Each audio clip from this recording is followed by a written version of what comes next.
فلا أقسم بمواقع النجوم وإنه لقسم لو تعلمون عظيم إنه لقرآن كريم في كتاب مكنون لا يمسه إلا المطهرون تنزيل من رب العالمين.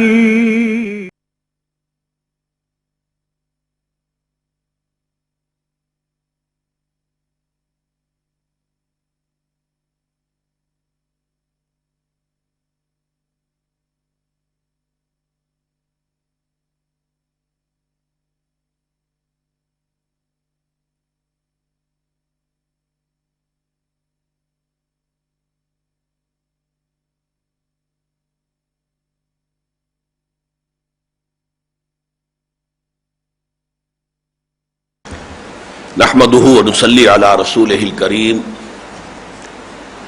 اما بعد فقد قال الله تبارك وتعالى كما ورد في سورة البقرة اعوذ بالله من الشيطان الرجيم بسم الله الرحمن الرحيم للذين يؤلون من نسائهم تربص 4 أشهر فإن فعلوا فإن الله غفور رحيم وَإِنْ عَزَمُوا الطَّلَاقَ فَإِنَّ اللَّهَ سَمِيعٌ عَلِيمٌ صدق اللہ العظیم. رب اشرح لي صدری ويسر لي امری واحلل عقدۃ من لسانی یفقهوا قولی. اللهم ربنا الہمنا رشدنا واعصمنا من شرور انفسنا. اللهم ارنا الحق حقا وارزقنا اتباعه وارنا الباطل باطلا وارزقنا اجتنابه. اللهم ارحمنا بالقرآن العظیم واجعله لنا اماما ونورا وهدى ورحمة. اللهم ذکرنا منه ما نسینا وعلمنا منه ما جہلنا وارزقنا تلاوته آناء الليل وآناء النهار واجعله لنا حجة یا رب العالمین آمین. آج سورہ بقرہ کی 14 آیات کے حوالے سے آیت نمبر 229 سے 242 تک کوشش ہوگی کہ قرآن حکیم کا جو قانون طلاق ہے وہ پورا ایک نشست میں بیان ہو جائے. اگرچہ آیات کی تعداد تو بظاہر کم ہے 14، لیکن یہ آیات طویل آیات میں سے ہے اور آپ کے علم میں ہے کہ 3.5 رکوعوں پر پھیلی ہوئی، لہذا یہ بات خاصی مشکل نظر آ رہی ہے، لیکن پھر بھی ایک ارادہ ہے، کوشش ہے کہ ہم اس پورے مضمون کو ایک نشست میں سمیٹ لیں، اس لیے کہ ہم یہ چاہتے ہیں کہ جو بنیادی خاکہ ہے ان احکام کا وہ سامنے آ جائے اور اس کی حکمتیں واضح ہو جائیں.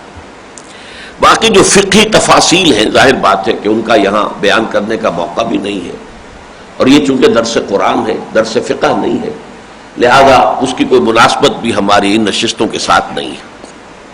بہرحال دیکھیے، فبسم اللہ الرحمن وعلیہ التکلان، اللہ رحمان کے نام کے ساتھ ہی میں شروع کر رہا ہوں اور اسی پر ہمارا سارا توکل اور بھروسہ ہے. طلاق کے ضمن میں سب سے پہلی بات یہ جانیے کہ اس کے معنی کیا ہے. طلاق جو ہے اس کے معنی ہے آزادی.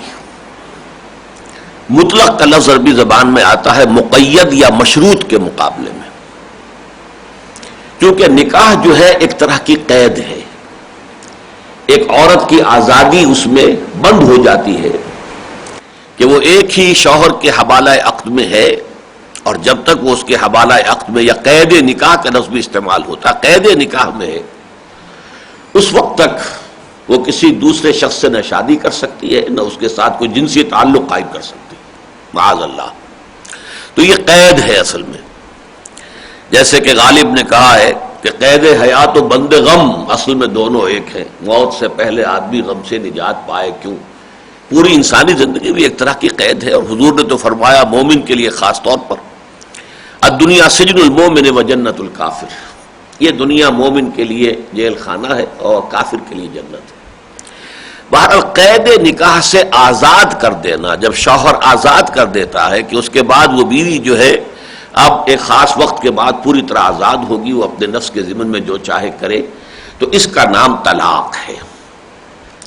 اس طلاق کے ضمن میں پوری انسانی تاریخ میں ہم دیکھتے ہیں کہ بہت افراط و تفریط ہے۔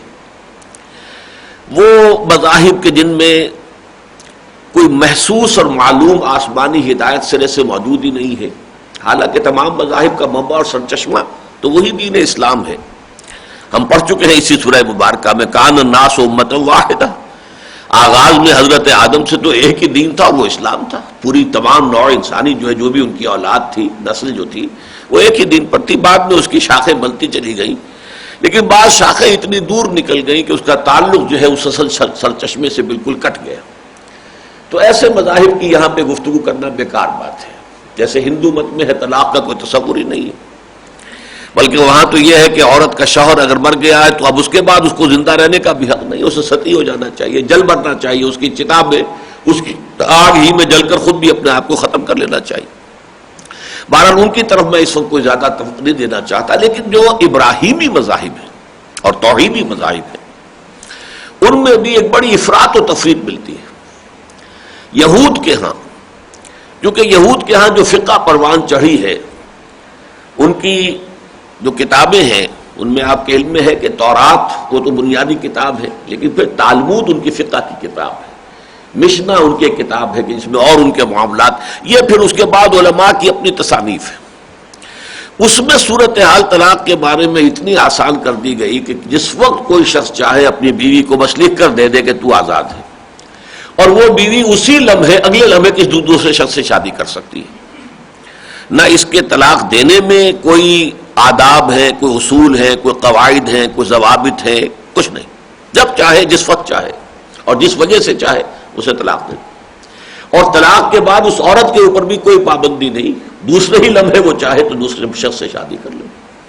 گویا کہ ان کے ہاں طلاق جو ہے وہ بالکل بچوں کا کھیل بن کر رہ گیا تھا۔ لیکن یہ کہ عیسائیت میں آ کر اس کا بالکل شدید رد عمل ہوا۔ اصل میں حضرت مسیح علیہ السلام کی تعلیمات کے بارے میں یہ بنیادی باتیں جان لیجئے کہ یہود کے ہاں جن چیزوں میں بہت افراط ہو گئی تھی یا بہت تفریط ہو گئی تھی، اس کے خلاف ایک رد عمل جو ہے وہ حضرت مسیح علیہ السلام نے ظاہر کیا۔ چنانچہ طلاق کے خلاف جو ہے حضرت مسیح کے مواعظ میں بہت چیزیں موجود ہیں کہ طلاق نہیں دینی چاہیے، اور جو شخص یہاں تک ہے کہ طلاق دیتا ہے اپنی بیوی کو، گویا کہ وہ اس سے زنا کراتا ہے۔ اور وہ کس حوالے سے کہ چونکہ معاشرہ بگڑا ہوا تھا، جس خاتون کو طلاق ہو جاتی تھی اب کوئی اس کے ساتھ شادی نہیں کرتا تھا، جیسا کہ ہمارے ہاں بھی ہے، جو مطلقہ ہو گئی وہ تو بے آسرا ہو گئی، بے سہارا ہو گئی، کون ہے جو اس سے شادی کرنا چاہے گا؟ ہمارے ہاں بھی وہ سارے اثرات ہوتے ہوتے آ گئے، ہندو مت کے اثرات بھی ہمارا پس منظر ہے۔ اب لہٰذا ظاہر بات ہے کہ جس عورت کو طلاق دی گئی ہے اگر کوئی اس سے شادی نہیں کرتا ہے تو اس کا شدید امکان موجود ہے کہ وہ کسی غلط راستے پر پڑ جائے، اور اگر وہ زنا کے راستے پر پڑ گئی ہے تو گویا کہ اس کا اصل سبب وہ شخص بنا جس نے کہ اسے، یہاں لفظ ناحق کا میں اضافہ کر رہا ہوں، جس نے ناحق طلاق دی، در حقیقت وہ گویا کہ ذمہ دار ہے اس عورت کی زناکاری کا۔ یہ ایک اخلاقی تعلیم تھی کہ جیسے کہ حضور صلی اللہ علیہ وسلم نے بھی فرمایا کہ ان ابغض حلال عند اللہ الطلاق، کہ اللہ کے نزدیک جو چیزیں حلال ہیں ان میں سب سے زیادہ مبغوض، ناپسندیدہ شے طلاق ہے۔ طلاق کو پسندیدہ شے نہیں ہے، لیکن یہ کہ وہاں تو صورتحال ایسی کر دی گئی اس کے نتیجے میں، چونکہ حضرت مسیح علیہ السلام کوئی فقہی تعلیم لے کر نہیں آئے تھے، قانون کی حد تک تو انہوں نے تورات کے قانون ہی کو باقی رکھا تھا، لہذا ان کی تعلیم کو لیا جانا چاہیے تھا اضافی اخلاقی تعلیمات کے طور پر۔ لیکن جب انہی کو ایک فقہ کی بنیاد بنا دیا گیا تو کرسچینٹی میں، رومن کیتھولکس کے ہاں تو کسی طرح سے تصور ہے ہی نہیں طلاق کا، جو بندل بن گیا وہ بنا رہے گا، موت سے ہی کوئی رستگاری ہو سکتی ہے، کوئی ان میں سے ایک فریق جو ہے اس کی موت واقع ہو جائے تبھی یہ بن ٹوٹے گا، ورنہ نہیں۔ پروٹیسٹنٹس کے ہاں آ کر اس میں کچھ نرمی کی گئی ہے، لیکن اس میں بھی یہ ہے کہ طلاق کی شکل یہ رکھی گئی کہ جو بھی طلاق دینا چاہتا ہے، چاہے وہ بیوی طلاق دینا چاہتی ہو، تو جو بھی فریق چاہتا ہے طلاق، وہ دوسرے فریق کے اوپر زناکاری کا الزام ثابت کرے، تب طلاق ہو سکتی ہے، سیپریشن ہو سکتی ہے، ورنہ نہیں۔ تو یہ چیزیں وہ ہیں کہ جس میں ایک افراط و تفرید کا معاملہ تھا یہودیت اور عیسائیت کے مابین. اسلام نے آ کر جو توازن پیدا کیا ہے وہ بہت خوبصورت ہے. ایک طرف نکاح کا معاملہ یہ ہے کہ اس کے اندر ایک ڈائمنشن پیدا کی ہے. ایک تو یہ ہے کہ نکاح ایک سوشل کانٹریکٹ ہے، ایک معاہدہ ہے، ایک مرد اور ایک عورت کا معاہدہ ہے کہ وہ ساتھ رہیں گے، ان کے درمیان جنسی تعلق ہوگا اور یہ زندگی بھر جو ہے انہوں نے اپنا نباہ کرنا ہے. یہ ایک ازدواجی معاہدہ ہے، سوشل کانٹریکٹ ہے. لیکن اسلام نے اس کا لیول اس سے آگے بڑھایا ہے اور یہ کہ اسے طاعت اور عبادت کے درجے میں، یہ سنت ہے. النکاح من سنتی فمن رغب عن سنتی فلیس منی. یہ دو علیحدہ علیحدہ احادیث کے ٹکڑے ہیں، لیکن یہ ہے کہ حضور نے اسے سنت قرار دیا ہے. اور ظاہر بات ہے جو شے سنت رسول ہے صلی اللہ علیہ وسلم وہ عام دنیاوی معاملہ نہیں رہا، بلکہ اس سے اس کی ایک بلند تر سطح قائم ہو گئی. تو ایک طرف تو یہ کہ نکاح کو حضور نے اور اسلام میں اللہ تعالیٰ نے جو ایک تقدس دیا ہے، اس کے اندر جو ایک رنگ پیدا کیا ہے کہ یہ صرف ایک انسانی معاملہ نہیں ہے کہ جیسے کوئی بیع و شراء کا معاملہ ہو یا کوئی اور انسانی معاملات ہوتے ہیں. ہے یہ بھی یقیناً ایک کانٹریکٹ ہے، دو افراد ہیں نوع بشر کے، ایک مرد ہے ایک عورت ہے، ان کے مابین ایک معاہدہ ہے. لیکن یہ کہ اس سے برتر سطح اس کی یہ ہے کہ وہ طاعت اور عبادت کے دائرے کی شے. نمبر دو یہ کہ اسلام یہ چاہتا ہے کہ حتی الامکان اس میں نباہ ہو اور طلاق کی نوبت نہ آئے. چنانچہ یہ تو چونکہ جو احکام ہم پڑھیں گے یہ ابتدائی بلو پرنٹ ہے جو دیا جا رہا ہے، اس میں مزید جو خاکہ، اس خاکے میں جو رنگ بھرا گیا ہے وہ سورہ نساء میں ہے. چنانچہ سورہ نساء کی آیت نمبر 19 میں فرمایا وَعَاشِرُوهُنَّ بِالْمَعْرُوفِ فَإِن كَرِهْتُمُوهُنَّ فَعَسَىٰ أَن تَكْرَهُوا شَيْئًا وَيَجْعَلَ اللَّهُ فِيهِ خَيْرًا كَثِيرًا. دیکھو مسلمانوں، اپنی بیویوں کے ساتھ بڑے معروف، بڑے اچھے بھلے انداز میں نباہ کرو، گزارا کرو، رہو، معاشرت اختیار کرو. اور اگر تمہیں ان سے کوئی، اگر وہ ان میں سے کوئی تمہیں ناپسند ہو جائے، کسی وجہ سے نفرت ہو جائے، تو ذرا سوچو، ہو سکتا ہے کہ تم کسی شے کو ناپسند کرو درا حال ہے کہ اللہ نے اس میں تمہارے لیے بہت بڑا خیر رکھ دیا. یہ آیت اس سے بھی کہیں زیادہ جو ہے وسعت کے ساتھ ہم اس سے پہلے پڑھ چکے ہیں کہ وَعَسَىٰ أَن تَكْرَهُوا شَيْئًا وَهُوَ خَيْرٌ لَكُمْ وَعَسَىٰ أَن تُحِبُّوا شَيْئًا وَهُوَ شَرٌّ لَكُمْ. اسی طرح یہاں فرمایا کہ یہ ہو سکتا ہے عَسَىٰ أَن تَكْرَهُوا شَيْئًا وَيَجْعَلُ اللَّهُ فِيهِ خَيْرًا كَثِيرًا. تو گویا کہ اللہ کے حوالے کر کے کہ اللہ نے اپنی اس بندی کے ساتھ میرا یہ بند باندھ دیا ہے تو اللہ تعالیٰ کرے گا اس میں کوئی خیر ہی ہوگا. کسی وجہ سے انسان کو وہ ناپسند بھی ہو رہی ہے تو اس کے ساتھ حتی الامکان اس کے ساتھ گزارا کرے، نباہ کرے اور اچھے طریقے سے، بھلے طریقے سے. لیکن یہ کہ اس کے ساتھ ہی یہ بھی آتا ہے بعض احادیث میں کہ اگر تمہیں کسی وجہ سے اپنی بیوی سے کوئی بغض ہو جائے، کوئی نفرت ہو جائے، تو تم کوشش کرو، تلاش کرو اس کی سیرت میں، اس کی شخصیت میں شاید کوئی دوسرا پہلو ایسا ہو کہ جو کمپنسیٹ کر رہا ہو اس پہلو کو جو تمہیں ناپسند ہوا ہے. یہ بھی گویا کہ ایک ترغیب کا انداز ہے کہ انسانی شخصیت کے بہت سے پہلو ہوتے ہیں، بہت سے، آپ کو کوئی ایک پہلو اس کا ناپسند ہے تو ہو سکتا ہے تلاش کرو کوئی دوسرا پہلو اس کا ایسا ہو کہ جس کی وجہ سے وہ تمہارے لیے محبوب بن جائے، پسندیدہ بن جائے. پھر یہ بھی کہ اگر کہیں ایسی صورت پیدا ہو جائے کہ نباہ نہیں ہو رہا اور کہیں ایسا معاملہ ہو گیا کہ زدم زدہ کی صورت پیدا ہو گئی ہے تو پھر فرمایا گیا اسی سورہ نساء کے اندر وَإِنْ خِفْتُمْ شِقَاقَ بَيْنِهِمَا فَابْعَثُوا حَكَمًا مِّنْ أَهْلِهِ وَحَكَمًا مِّنْ أَهْلِهَا إِنْ يُرِيدَا إِصْلَاحًا يُوَفِّقِ اللَّهُ بَيْنَهُمَا. یہ آیت نمبر 35 ہے سورہ نساء کی بھی.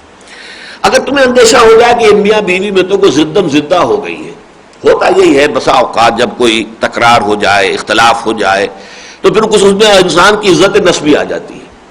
بسا اوقات ایسا ہوتا ہے کہ ایک فریق محسوس کرتا ہے کہ ہاں مجھ سے غلطی ہوئی ہے اس معاملے میں، لیکن میں کیسے مانوں؟ میں اگر مان لوں گا یا مان لوں گی تو گویا کہ پھر میری تو بے عزتی ہو گئی، پھر ہمیشہ کے لیے مجھے تو نیچے ہی رہنا پڑے گا. لہذا وہ اس اپنی جھوٹی عزت نفس کے اندر، یہ بھی ہم سورہ بقرہ میں پڑھ چکے ہیں، اخذت العزت بالاسم. بسا اوقات ایسا ہوتا ہے کہ یہ جھوٹی عزت نفس انسان کو گناہ پر جما دیتے ہیں کہ اس کا اعتراف کرنے کا مطلب تو یہ ہے کہ انسان اپنی کوتاہی تسلیم کرے تو ایک طرح کی بے عزتی ہے، اس کی توہین ہے. تو فرمایا اگر ایسی شکل ہو جائے کہ اگر تم یہ سمجھو ان خفتم شقاق بینہما کہ ان کے مابین تو زدم زدہ ہو گئی ہے، اگرچہ اس حالت میں ہوا کرتا ہے عام طور پر کہ دونوں فریق چاہے دل میں چاہتے ہیں کہ کوئی شکل ہو جائے، بہتر ہو جائے، لیکن میری ناک جو ہے کٹے نہیں، میری ناک نیچی نہ ہو، یا مرد کہے گا میری مونچھ جو ہے وہ برقرار رہے، اس کو نیچا نہ کرنا پڑے، کسی طرح اس طرح کی بات بن جائے. تو اس کے لیے فرمایا تو اچھا ایسا کیا کرو کہ ایک حکم ثالث وہ لڑکے یا مرد والوں میں سے اس کے خاندان میں سے، اور ایک حکم یا سادس جو ہے وہ عورت یا لڑکی جو ہے اس کے خاندان والوں میں سے مقرر کر لو، وہ گفت و شنید کریں۔ اگر وہ چاہیں گے کہ اصلاح ہو جائے تو اللہ تعالیٰ توفیق پیدا کر دے گا، موافقت پیدا کر دے گا۔ یریدا اصلاح میں اس طرف بھی اشارہ ہے کہ اگر یہ دونوں حکم چاہیں گے تو یقیناً ہو جائے گا، اور اس میں ادھر بھی اشارہ ہے کہ اگر دونوں جانبین شوہر اور بیوی کے دلوں کے اندر کوئی نرم گوشہ ایک دوسرے کے لیے ہے تو وہ گوشہ جو ہے ابھر کر سامنے آ جائے گا اور اس سے ان کے مابین دوبارہ موافقت پیدا ہو جائے گی۔ لیکن اس کے برعکس بھی بات قرآن میں ہے، اور عام طور پر یہ لوگوں کے سامنے نہیں ہے، اور وہ برعکس بات یہ ہے کہ اگر کوئی شکل ایسی ہو جائے کہ شوہر اور بیوی میں باہم جو معاشرت ہے، جس کا تقاضا ہے، باہم محبت ہو، اعتماد ہو، ایک دوسرے کے احساسات کا لحاظ ہو، ایک دوسرے کا احترام بھی ہو، جب تک یہ شکل نہ ہو تو پھر یہ گھریلو زندگی جو ہے وہ تو در حقیقت جہنم بن جاتی ہے، اور یہ چیزیں موجود ہوں تو گھریلو زندگی جو ہے جنت کا نقشہ پیش کرتی ہے۔ لیکن اگر کسی وجہ سے صورت ایسی بن جائے کہ یہ چیزیں اب کسی طرح ممکن ہی نہیں ہیں تو خام خواہ لڑتے بھڑتے رہنا اور پھر بھی اس بندھن کو باندھے رکھنا یہ بھی غلط بات ہے۔ لہذا فرمایا گیا اسی سورہ نساء میں وَإِن يَتَفَرَّقَا، اگر وہ آپس میں ایک دوسرے سے جدا ہو ہی جائیں، یغنی اللہ کلا من سعتہ، تو اللہ تعالیٰ ان دونوں کو اپنی وسعت، جو اس کے خزانے کی جو وسعتیں ہیں ان سے دونوں کو غنی کر دے گا۔ یعنی بجائے اس کے کہ ایسے ناموافق بندھن کو باندھ کر رکھا جائے زبردستی، بہتر ہے کہ اس بند کو کھول دیا جائے تاکہ مرد بھی آزاد ہو اور شادی کرے، اور یہ کہ اللہ تعالیٰ اس کے لیے اس میں خیر پیدا کر دے، اور وہ عورت بھی جو ہے آزاد ہو جائے، بجائے اس کے کہ ہر وقت کا جو ہے وہ جھک جھک چل رہی ہو گھر کے اندر، ہر وقت کی لڑائی ہے اور دنگا فساد ہے اور باہمی مودت اور رحمت کی شکل ہے ہی نہیں۔ اس کی بجائے یہ کہ اللہ تعالیٰ اسے بھی کوئی بہتر رشتہ عطا فرما دے گا۔ تو گویا کہ ایک طرح سے طلاق کی ایک ترغیب بھی موجود ہے قرآن حکیم میں، کہ بالکل لازم یہ سمجھ لینا کہ ہرگز کسی بھی شکل میں طلاق تو بہت ہی بری بات ہے، اس کو تو ہم نے اختیار کرنا ہی نہیں ہے، یہ بھی اصل میں قرآن حکیم کی تعلیمات کے ساتھ مطابقت نہیں رکھتی بات۔ بہرحال اگر یہ شکل ہو جائے تو دو صورتیں رکھی گئی ہیں، مرد کو اختیار ہے طلاق دے دے، بیوی کو اختیار ہے کہ خلا حاصل کر لے۔ یہ خلا کا معاملہ جو ہے وہ کسی اور ادارے کو بیچ میں ڈال کر اس سے ہوگا، از خود عورت جو ہے وہ طلاق نہیں دے سکتی۔ اب میں چاہتا ہوں کہ ان احکام کو پڑھنے سے پہلے چند طلاق سے متعلق اصطلاحات بھی آپ حضرات کے سامنے آ جائیں۔ دیکھیے، طلاق کے ساتھ ایک اہم اصطلاح عدت ہے۔ عدت یعنی ایک زمانہ، میعاد، وہ یہ ہے کہ طلاق کے بعد کتنے عرصے تک عورت کوئی دوسری شادی نہیں کر سکتی، یہ عدت کہلاتی ہے۔ چنانچہ قرآن مجید میں جو ایک سورت ہے سورہ طلاق، اس کی جو پہلی آیت یہ ہے، یا ایھا النبی اذا طلقتم النساء فطلقوہن لعدتہن واحصوا العدہ۔ اے نبی صلی اللہ علیہ وسلم، جب آپ لوگ یعنی آپ کے امتی، ظاہر بات ہے حضور نے تو ساری عمر کوئی طلاق نہیں دی ہے، لیکن حضور کے ذریعے سے خطاب امت سے ہو رہا ہے، مسلمانوں، جب تم کہیں کوئی معاملہ طلاق کا کرو تو یہ طلاق عدت کے حساب سے ہونی چاہیے اور عدت کا پورا حساب رکھنا چاہیے۔ تو گویا کہ عدت جو ہے یہ ایک اہم اصطلاح ہے۔ ایسا نہیں ہے کہ آج طلاق ہوئی ہے تو کل ہی وہ عورت دوسری شادی کر سکتی ہے، نہیں، کوئی مدت درمیان میں آئے گی، وہ مدت جو ہے وہ مختلف ہے۔ اگر بیوی حاملہ ہے تو وضع حمل، اور اگر حاملہ نہیں ہے تو یہ کہ 3 حیض آنے تک، لیکن یہ مدت جو ہے علیحدہ ہو جائے گی۔ لیکن یہ کہ عدت بنیادی طور پر سمجھ لیجئے اس میں 2 مصلحتیں ہیں۔ ایک تو جسے کہا جاتا ہے استبراء رحم، واضح ہو جائے کہ اس سابقہ شوہر سے کوئی حمل نہیں ہے اس عورت کو، 3 حیض آ گئے تو معلوم ہوا کہ یہ رحم جو ہے استبراء، بری ہے، خالی ہے، اس میں سابق شوہر سے کوئی حمل موجود نہیں ہے۔ یہ تو اس کی سب سے بڑی حکمت ہے۔ یہی وجہ ہے کہ اگر حاملہ تھی اور وہ حمل کا وضع حمل ہو گیا تو گویا کہ عدت ختم ہو گئی۔ چاہے آج طلاق دی تھی 10 دن کے بعد اگر وہ حاملہ تھی اور اس کا وضع حمل ہو گیا تو 3 مہینے وغیرہ کی ضرورت نہیں ہے، 10 دن کے اندر ہی جیسے ہی وضع حمل ہوا عدت ختم ہو گئی، اس لیے کہ ثابت ہو گیا کہ اب کوئی اور جو ہے حمل سابق شوہر کی طرف سے اس کے رحم میں ہونے کا امکان نہیں۔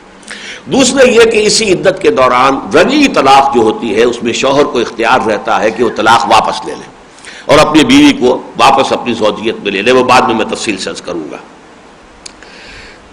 اس کے ساتھ جو ہے یہ جو میں نے ابھی لفظ استعمال کیا رجعی طلاق، تو یہ 3 قسم کی طلاقیں ہیں۔ قرآن مجید میں چونکہ اس طرح نہیں ہے کہ ہیڈنگز قائم کیے جائیں، رجعی طلاق، بائن طلاق، مغلظ طلاق، یہ ہمیں قرآن کے ٹیکسٹ سے، مضامین سے اور اس کے سیاق و سباق سے سمجھنا پڑتا ہے، بلکہ یہ اصطلاحات تو قرآن میں ہے ہی نہیں. یہ تو پھر فقہاء نے اور جو مفسرین نے قرآن مجید پر غور کر کے ان آیات کے حوالے سے پھر یہ طلاق کے لیے 3 قسمیں معین کی. ایک طلاق رجعی ہے. طلاق رجعی وہ ہے کہ جس میں شوہر ابھی اس عدت کے اندر رجوع کر سکتا ہے، چاہے بیوی چاہے یا نہ چاہے. یہ اختیار اس کا ہے کہ وہ رجوع کر لے اور اسے کسی نکاح کی ضرورت نہیں ہے اثر نو، بلکہ اس عدت کے اندر یہ طلاق رجعی رہے گی. اس کے بعد دوسری اصطلاح طلاق بائن. بائن بین کہتے ہیں، جو علیحدہ کر دینے والی ہے، جدا کر دینے والی. تو اس کا یہ ہے کہ جب عدت ختم ہو گئی تو یہ طلاق جو ہے اب واقع ہو چکی. اب یہ تو ہو سکتا ہے کہ اگر 1 یا 2 طلاقیں دی تھی وہ بعد میں بات سامنے آ جائے گی تو دوبارہ اثر نو نکاح ہو سکتا ہے اس شخص کا اور اس عورت کا.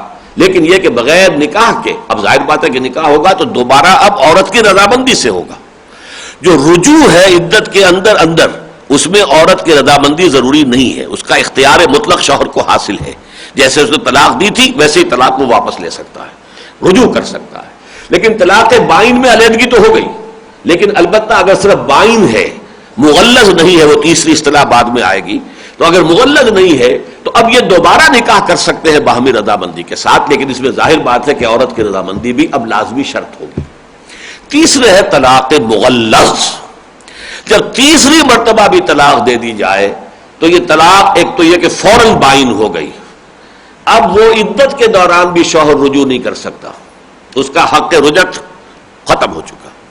نمبر 2 یہ کہ اس کے عدت کے ختم ہونے کے بعد دوبارہ نکاح بھی نہیں ہو سکتا جب تک کہ اس عورت کا کوئی اور نکاح کسی اور شخص سے نہ ہو. اور پھر اگر نارمل حالات میں اگر وہ دوسرا شوہر بھی اسے طلاق دے دے کسی وجہ سے تو پھر امکان ہوگا کہ یہ سابق شوہر کے ساتھ دوبارہ شادی کر سکے، ورنہ نہیں. یہ ہے طلاق مغلظ جو شدید ترین طلاق ہے. غلیظ اصل میں عربی زبان میں کہتے ہیں گاڑی شے کو. ہمارے ہاں تو اردو میں تو غلیظ کے معنی وہ ہے کہ جس میں گندگی ہو، کوئی گھناؤنا پن ہو. عربی میں یہ نہیں ہے. غلظت جو ہے دل کی سختی، غلظت. وَلْيَجِدُوا فِيكُمْ غِلْظَةً.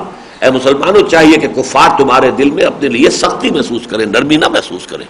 تو یہ ہونا چاہیے. جبکہ حالت جنگ میں ہو اہل ایمان اور اہل کفر اور اہل شرک تو طبیعت کے اندر جو ہے وہ سختی کا معاملہ ہونا چاہیے. تو یہ جو ہے غلظہ، وَغْلُظْ عَلَيْهِمْ، اے نبی ان کے اوپر سختی کیجئے، آپ نرمی نہ کیجئے. تو غلیظ عربی زبان میں کہتے ہیں گاڑھے ہونے کو، سخت ہونے کو. تو یہ طلاق مغلظ کہلاتی ہے جو نہایت گاڑی طلاق ہے. اس کے بعد اس مرد اور اس عورت کا دوبارہ نکاح نہیں ہو سکتا جب تک کہ اس عورت کا کسی اور سے نکاح نہ ہو. اور پھر یہ کہ وہ بھی in due course, normal course میں، یہ نہیں کہ پہلے سے آپ نے معاہدہ کر کے کسی عورت کا جو ہے، اب چونکہ غلطی ہو گئی 3 طلاقیں دے دی تھیں، اب حلالہ کروانا ہے تو کسی کے پاس گئے، بھائی تم نکاح کر لو، 1 رات تمہارے پاس رہ لے گی پھر طلاق دے دینا. یہ جو ہے اس پر لعنت فرمائی ہے محمد الرسول اللہ صلی اللہ علیہ وسلم نے. لعن النبی صلی اللہ علیہ وسلم المحلل والمحلل له، ان دونوں پر جو حلالہ کرائے اپنی سابق بیوی کا کسی سے اور وہ جو حلالہ کرے، یعنی اس معاہدے کے ساتھ نکاح کر رہا ہے کہ میں اسے کل طلاق دے دوں گا یا 2 دن بعد طلاق دے دوں گا، ان پر اللہ کے رسول نے لعنت فرمائی.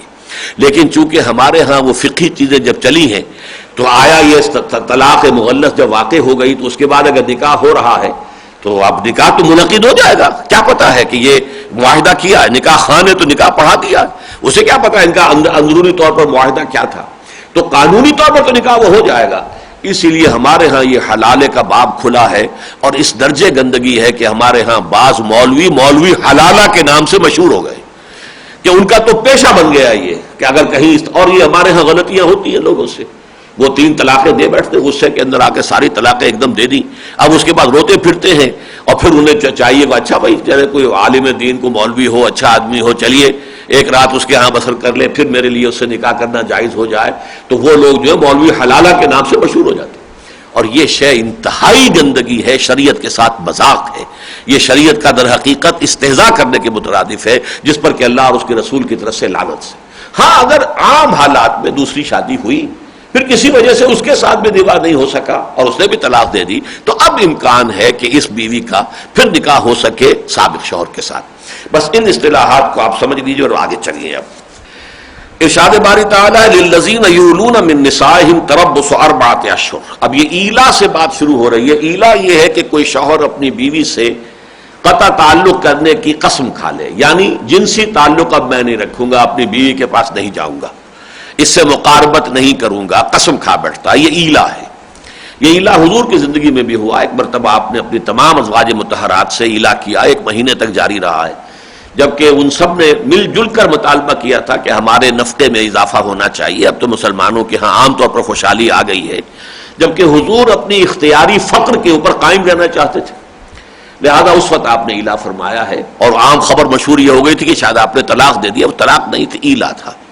باقی تمام ازواج مطہرات نے سورہ احزاب میں بعد میں کہا کہ ہم اس پر راضی ہیں کہ آپ جو بھی فیصلہ ہمارے لیے کریں، ہم حاضر ہیں، ہم کوئی مطالبہ نہیں کرتے ہیں. اگر آپ نے اپنے لیے فقر ہی کا فیصلہ کیا تو ہم بھی آپ کے ساتھ اس فقر کو اختیار کرنے کے لیے تیار ہیں. تو اس طرح وہ بات بہت ہی بحسن و خوبی ختم ہو گئی. سورہ احزاب میں اس کا تذکرہ موجود ہے.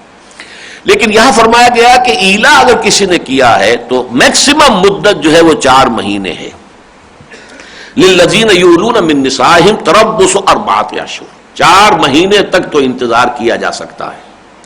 اس سے زیادہ کی مدت جو ہے کہ کوئی شخص جو ہے اپنی بیوی سے تعلق کے زن شوق کو معطل کیے رکھے، اس کی اجازت نہیں ہے، یہ حرام.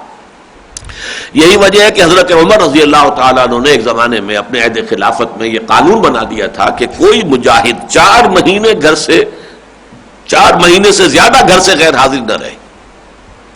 اس لیے کہ ایک واقعہ ایسا ہوا تھا، تفصیل میں جانے کا موقع نہیں ہے، کہ انہیں اندازہ ہوا کہ ایک مجاہد کی بیوی جو ہے اس کے جذبات کیا تھے. اس سے پھر حضرت عمر نے اپنی بیٹی سے پوچھا، شرع میں شرم نہیں ہے، حضرت حفصہ ان سے پوچھا ہے رضی اللہ تعالی عنہ کہ ایک عورت کتنے عرصے صبر کر سکتی ہے شوہر کے بغیر. تو انہوں نے فرمایا کہ 4 مہینے. تو پھر حضرت عمر نے، لیکن میرے نزدیک تو قرآن مجید میں بھی اس کے لیے دلیل موجود ہے، اور وہ حضرت حفصہ کی بات بھی اپنی جگہ پر صحیح ہے جو مطابق قرآن ہے کہ بس 4 مہینے کی مہلت تو ہے، اس سے زیادہ کی اجازت نہیں. فَإِنْ فَاءُوا، پھر اگر وہ لوٹ جائیں، پھر ملاپ کر لیں، مل جائیں، وہ قسم ختم ہو جائے، فَإِنَّ اللَّهَ غَفُورٌ رَحِيمٌ، تو اللہ تعالیٰ بخشنے والا اور رحم فرمانے والا ہے. یعنی یہ کہ پھر قسم کا کفارہ دینا ہوگا، وہ معمولی سی بات ہے، لیکن یہ ہے کہ بہرحال طلاق کی نوبت نہیں آئے گی. وَإِنْ عَزَمُوا الطَّلَاقَ، اگر انہوں نے طلاق ہی کا فیصلہ کر لیا ہو، فَإِنَّ اللَّهَ سَمِيعٌ عَلِيمٌ، تو بھی اللہ تعالیٰ سمیع اور علیم ہے، جاننے والا ہے، سننے والا ہے. یہ طلاق واقعتاً کسی سبب سے دی گئی ہے، واقعتاً کو اس کی بنیاد تھی، یا بلا کسی سبب کے صرف ظلماً اور تعدیاً جو ہے یہ طلاق دے دی گئی ہے، تو اللہ تعالیٰ سب کچھ جانتا بھی ہے اور سب کچھ سن رہا ہے.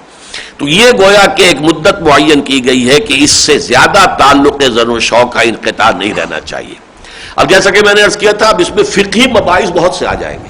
مثلا کیا 4 مہینے اگر مدت ہو گئی تو پھر از خود طلاق ہو جائے گی، یا یہ کہ وہ طلاق جو ہے اس کا کوئی عدالت کے ذریعے سے اس کا کوئی ڈگری لینی ہوگی وغیرہ وغیرہ. یہ پھر اس کی تفاصیل ہے. ہمیں صرف اصول یہ سمجھنا ہے کہ یہ جو معاشرت ہے اس کے اندر اللہ تعالیٰ یہ چاہتا ہے کہ جو نارمل تعلقات زن و شوق کے وہ برقرار رہیں، اس میں کوئی طویل وقفہ نہ آئے، اس لیے کہ اس سے انسان کے غلط رخ پر پڑنے کے امکانات پیدا ہوتے ہیں. تو اگر کسی وجہ سے کوئی ہو سکتا ہے سبب ایلا کیا جائے، اور جیسا کہ میں نے عرض کیا جب حضور نے خود ایلا فرمایا ہے تو ایلا کی تو مذمت ہم کر ہی نہیں سکتے. اگر کسی وجہ سے ایلا کی جائے تو وہ 4 مہینے سے کم کا ہے، تب تو کوئی مسئلہ ہے ہی نہیں کہ وہ قسم بھی پوری ہو گئی اور اس کے بعد انہوں نے آپس میں ایک دوسرے کے ساتھ ملاقات بھی کر لی، بات ختم ہو گئی. لیکن اگر 4 مہینے ہو گئے تو قسم جو ہے وہ توڑ کر اگر وہ طلاق نہیں چاہتے، ورنہ وہ طلاق جو ہے وہ واقع ہو جائے گی.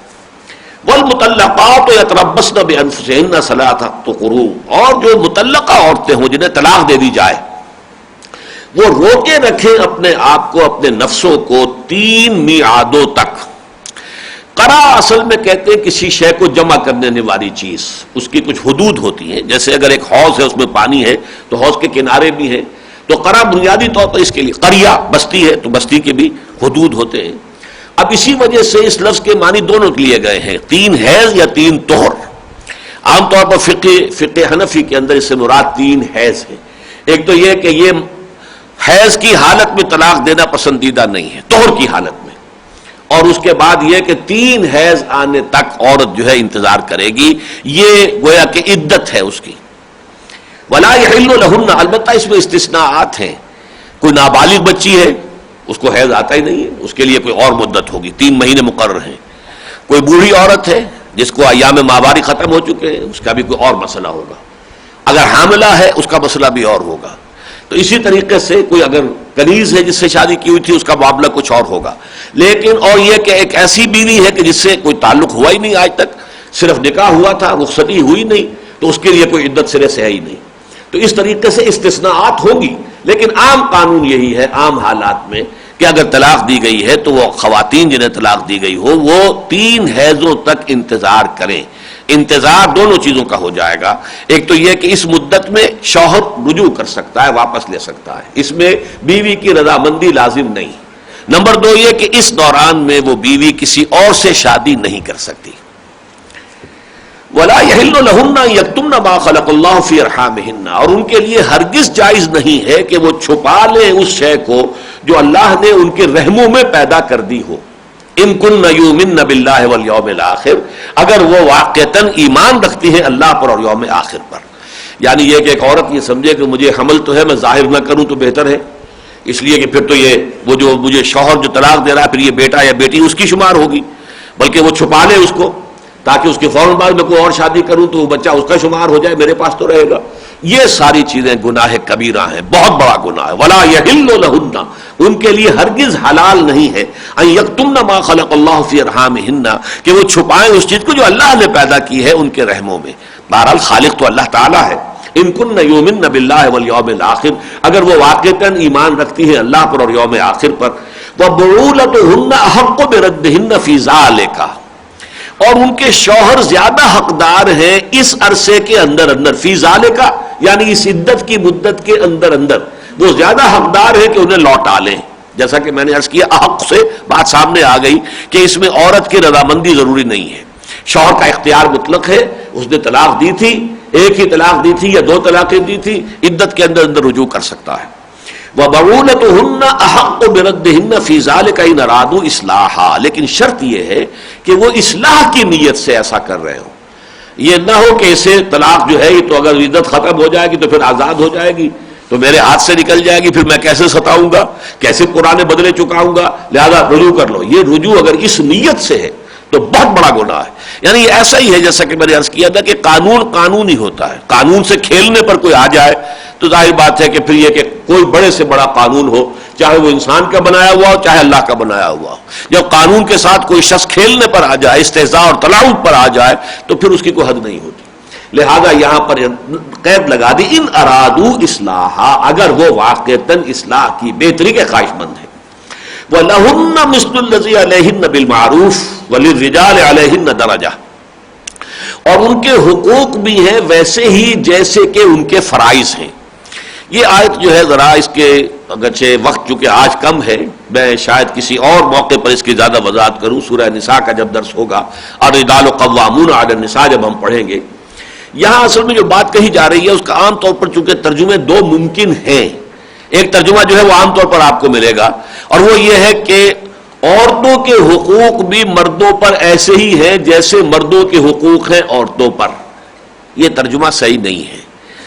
زن و شو کے جو حقوق ہیں وہ ہرگز مساوی نہیں ہیں, جس کی طرف اگلا ٹکڑا اشارہ کر رہا ہے. وَلِلرِّجَالِ عَلَيْهِنَّ دَرَجَةٌ, مردوں کو ان پر ایک درجہ فوقیت کا حاصل ہے. لیکن یہ در حقیقت عربی زبان میں لام اور علا جو آتا ہے اس کا استعمال جو ہے اگر معلوم ہو, جیسے کہ بڑی مشہور ہے وَاجْعَلْهُ لَنَا حُجَّةً, اے اللہ اس قرآن کو ہمارے حق میں حجت بنا. چنانچہ حضور کا فرمان ہے القرآن حجت لک او علیک, یہ قرآن یا حجت تمہارے حق میں ہے یا تمہارے خلاف ہے.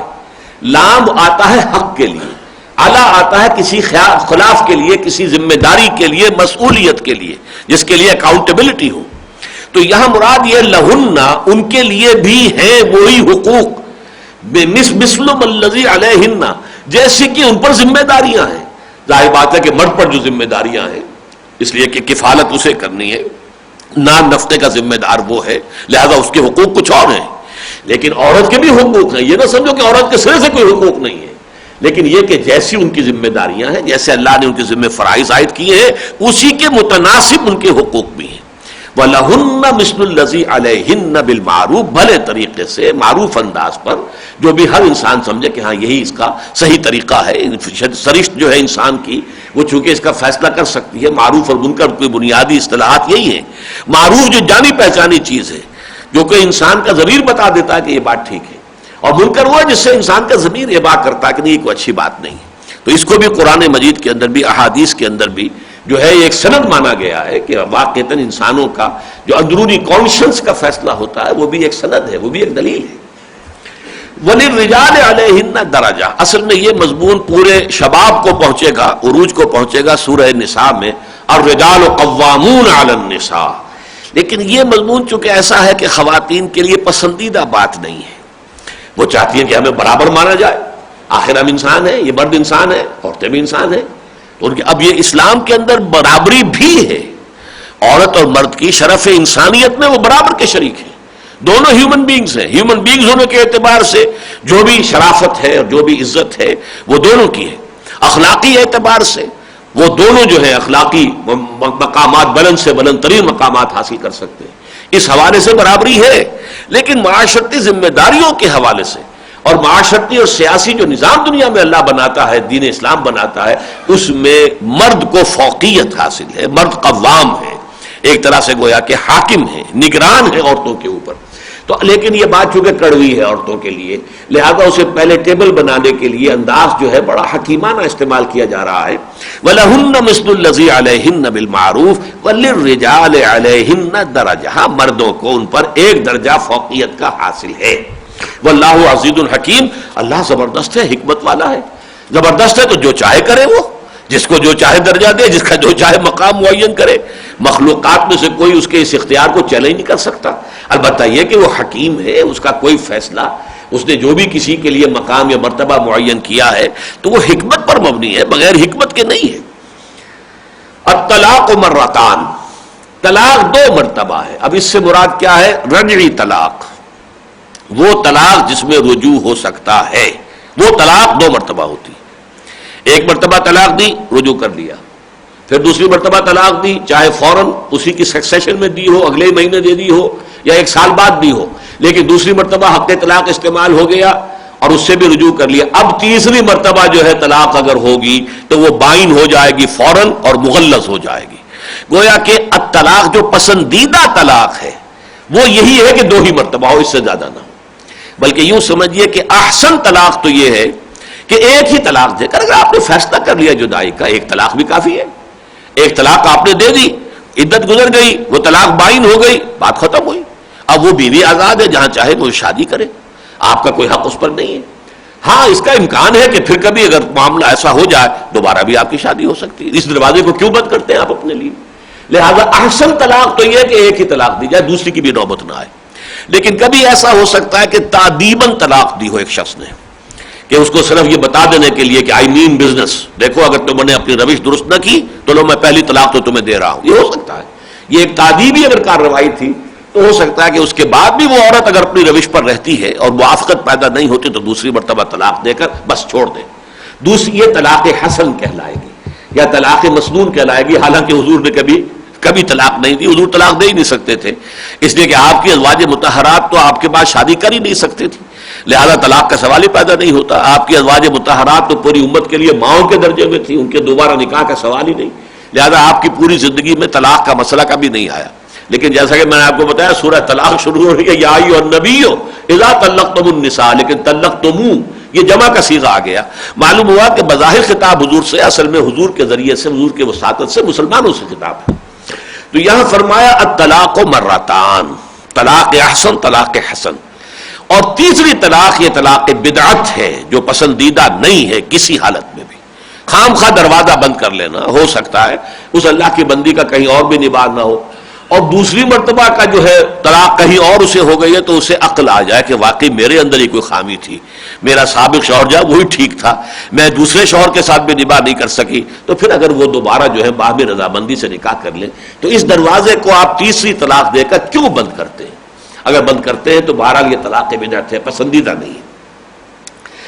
فَإِمْسَاكٌ بِمَعْرُوفٍ أَوْ تَصْرِيحٌ بِإِحْسَانٍ، یعنی ان دو طلاق، دو رجی طلاقوں کے بعد یا تو روک لینا ہے معروف طریقے سے، کہ اگر اب لوٹانا ہے، طلاق سے رجوع کرنا ہے تو اب رکھنا ہے تو بھلے طریقے پر، اچھے شریف انسانوں کی طریقے سے، صحیح معاشرت کے لیے، او تسریحم باحسان، یا پھر انہیں روانہ کر دینا ہے، یعنی اپنے گھر سے علیحدہ کر دینا ہے، نکال دینا ہے، اپنے حوالہ عقد سے آزاد کر ہی دینا ہے، مطلقہ بنا ہی دینا ہے، لیکن وہ بھی احسان، خوبصورتی کے ساتھ، خام خواہ گالم گلوچ ہو، ایک دوسرے پر الزامات ہوں، یا یہ کہ جو مہر ہے وہ دینے کے لیے آپ تیار نہیں ہیں، یا جو کچھ آپ نے اس کو کبھی دیا تھا وہ واپس چھینا جھپٹی کر رہے، یہ چیزیں جو ہے یہ گندگی ہے، یہ در حقیقت انسان کی شرافت سے بہت بعید ہے۔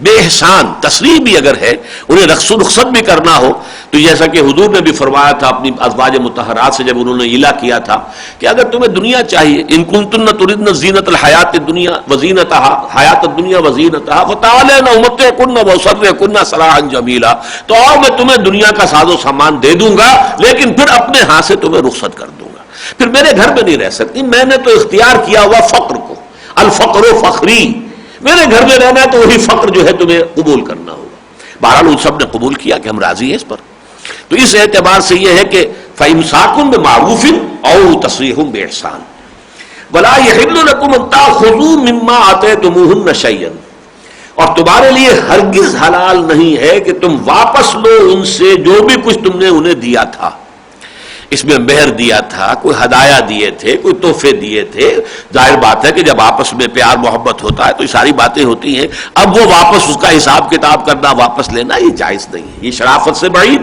اور شریعت کی روح سے ناجائز اور حرام۔ ان تاخذوا مما آتیتموهن شیئا، کچھ بھی، اس کی وضاحت آگے آئے گی سورہ نساء میں، قنطارا، اگر تم نے ڈھیروں مال بھی دیا ہوا ہے کسی کو مہر کے اندر کسی عورت کو، تمہارے لیے جائز نہیں ہے کہ تم اس میں سے کچھ بھی واپس لو، وہ جو دیا وہ دیا، وہ تو جیسے کہ حدیث میں آتا ہے کہ راجع فی ہبتہ کا راجع فی قیہ، جو شخص اپنا ہبہ کیا ہوا مال واپس لیتا ہے، کسی کو کوئی شے ہدیہ تحفہ ہبہ کیا تھا واپس دے رہا ہے، وہ ایسے ہی جیسے کوئی شخص قے کر کے پھر اسے چاٹ لے، تو یہ در حقیقت اس درجے مکروہ ہے۔ الا یخافا اللہ یقیما حدود اللہ، الا یہ کہ وہ دونوں اس بات کا اندیشہ رکھتے ہو کہ وہ اللہ کے حدود کو قائم نہیں رکھ سکیں گے، یعنی اگر صورت ایسی ہو جائے کہ شوہر اور بیوی یہ سمجھے کہ ہماری ناچاقی اس درجے پہنچ گئی ہے کہ اب ہمارے لیے حسن معاشرت کے ساتھ جو ہے نباہ کرنا ممکن نہیں ہے، اس لیے کہ حدود اللہ تو یہی ہے کہ حسن معاشرت کے ساتھ ہو، ایک دوسرے کے حقوق ادا کیے جا رہے ہو، یہ تو نہیں ہے کہ صرف جو ہے گھر میں تو رہ رہے ہیں لیکن تعلق کوئی ہے ہی نہیں سرے سے، یہ بات تو پسندیدہ نہیں ہے، عورت کو معلق بنا کے چھوڑ دینا پسندیدہ نہیں ہے۔ ابھی ہم پڑھ چکے کہ ایلا بھی جو ہے وہ 4 مہینے سے زیادہ کا ہو جائے گا تو طلاق واقع ہو جائے گی، تو اس حوالے سے یہ کہ اگر یہ سمجھے کہ نہیں اب ہمارا نباہ نہیں ہو سکتا، الا ان یخافا اللہ یقیما حدود اللہ ہے، فان خفتم اللہ یقیما حدود اللہ ہے، پھر اگر تمہیں اندیشہ ہو جائے کہ واقعتاً یہ اللہ کی حدود کو قائم نہیں رکھ سکیں گے، فلا جناح، اب یہاں پہ خطاب بدل دیا، فان خفتم، یعنی یہ معاملہ پھر مسلمانوں کے سامنے پیش ہوگا، یا تو کوئی عدالت شرعی ہو یا کوئی برادری کے پنچ سر جوڑ کر بیٹھے ان کے سامنے معاملہ ہو، اور وہ بھی اس نتیجے پر پہنچ جائیں کہ اب ان کا نباہ ممکن نہیں ہے، فلا جناح علیہما فیما افتدت بہ، تو کوئی حرج نہیں ہوگا ان دونوں پر اس میں کہ جس کا فدیہ دے کر وہ عورت اپنے آپ کو آزاد کرا لے۔ یہ فدیہ کیا ہوتا ہے؟ قیدی کو فدیہ دے کر چھڑایا جاتا ہے۔ اب شوہر کہتا ہے کہ میں طلاق تو نہیں دینا چاہتا، میں تو چاہتا ہوں میرے گھر میں رہے اور اس طور سے رہے جیسے میں چاہتا ہوں۔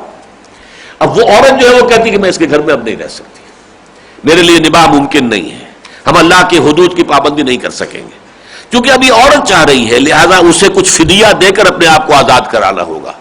یہ فدیہ جو ہے یہ اس مہر میں سے کچھ واپس کرے، عام طور پر پسندیدہ جو ہے وہ یہ ہے کہ آدھا مہر واپس کر دے، یا اگر ابھی مہر ادا نہیں ہوا تھا تو صرف آدھا مہر جو ہے اس کا مطالبہ کرے، پورے مہر کا مطالبہ نہ کرے۔ یہ مہر سے زیادہ کوئی رقم نہیں ہونی چاہیے، لیکن یہ کہ اس میں کوئی حرج نہیں ہے، اللہ تعالیٰ نے وہ راستہ خلا کا جو ہے وہ کھول دیا ہے۔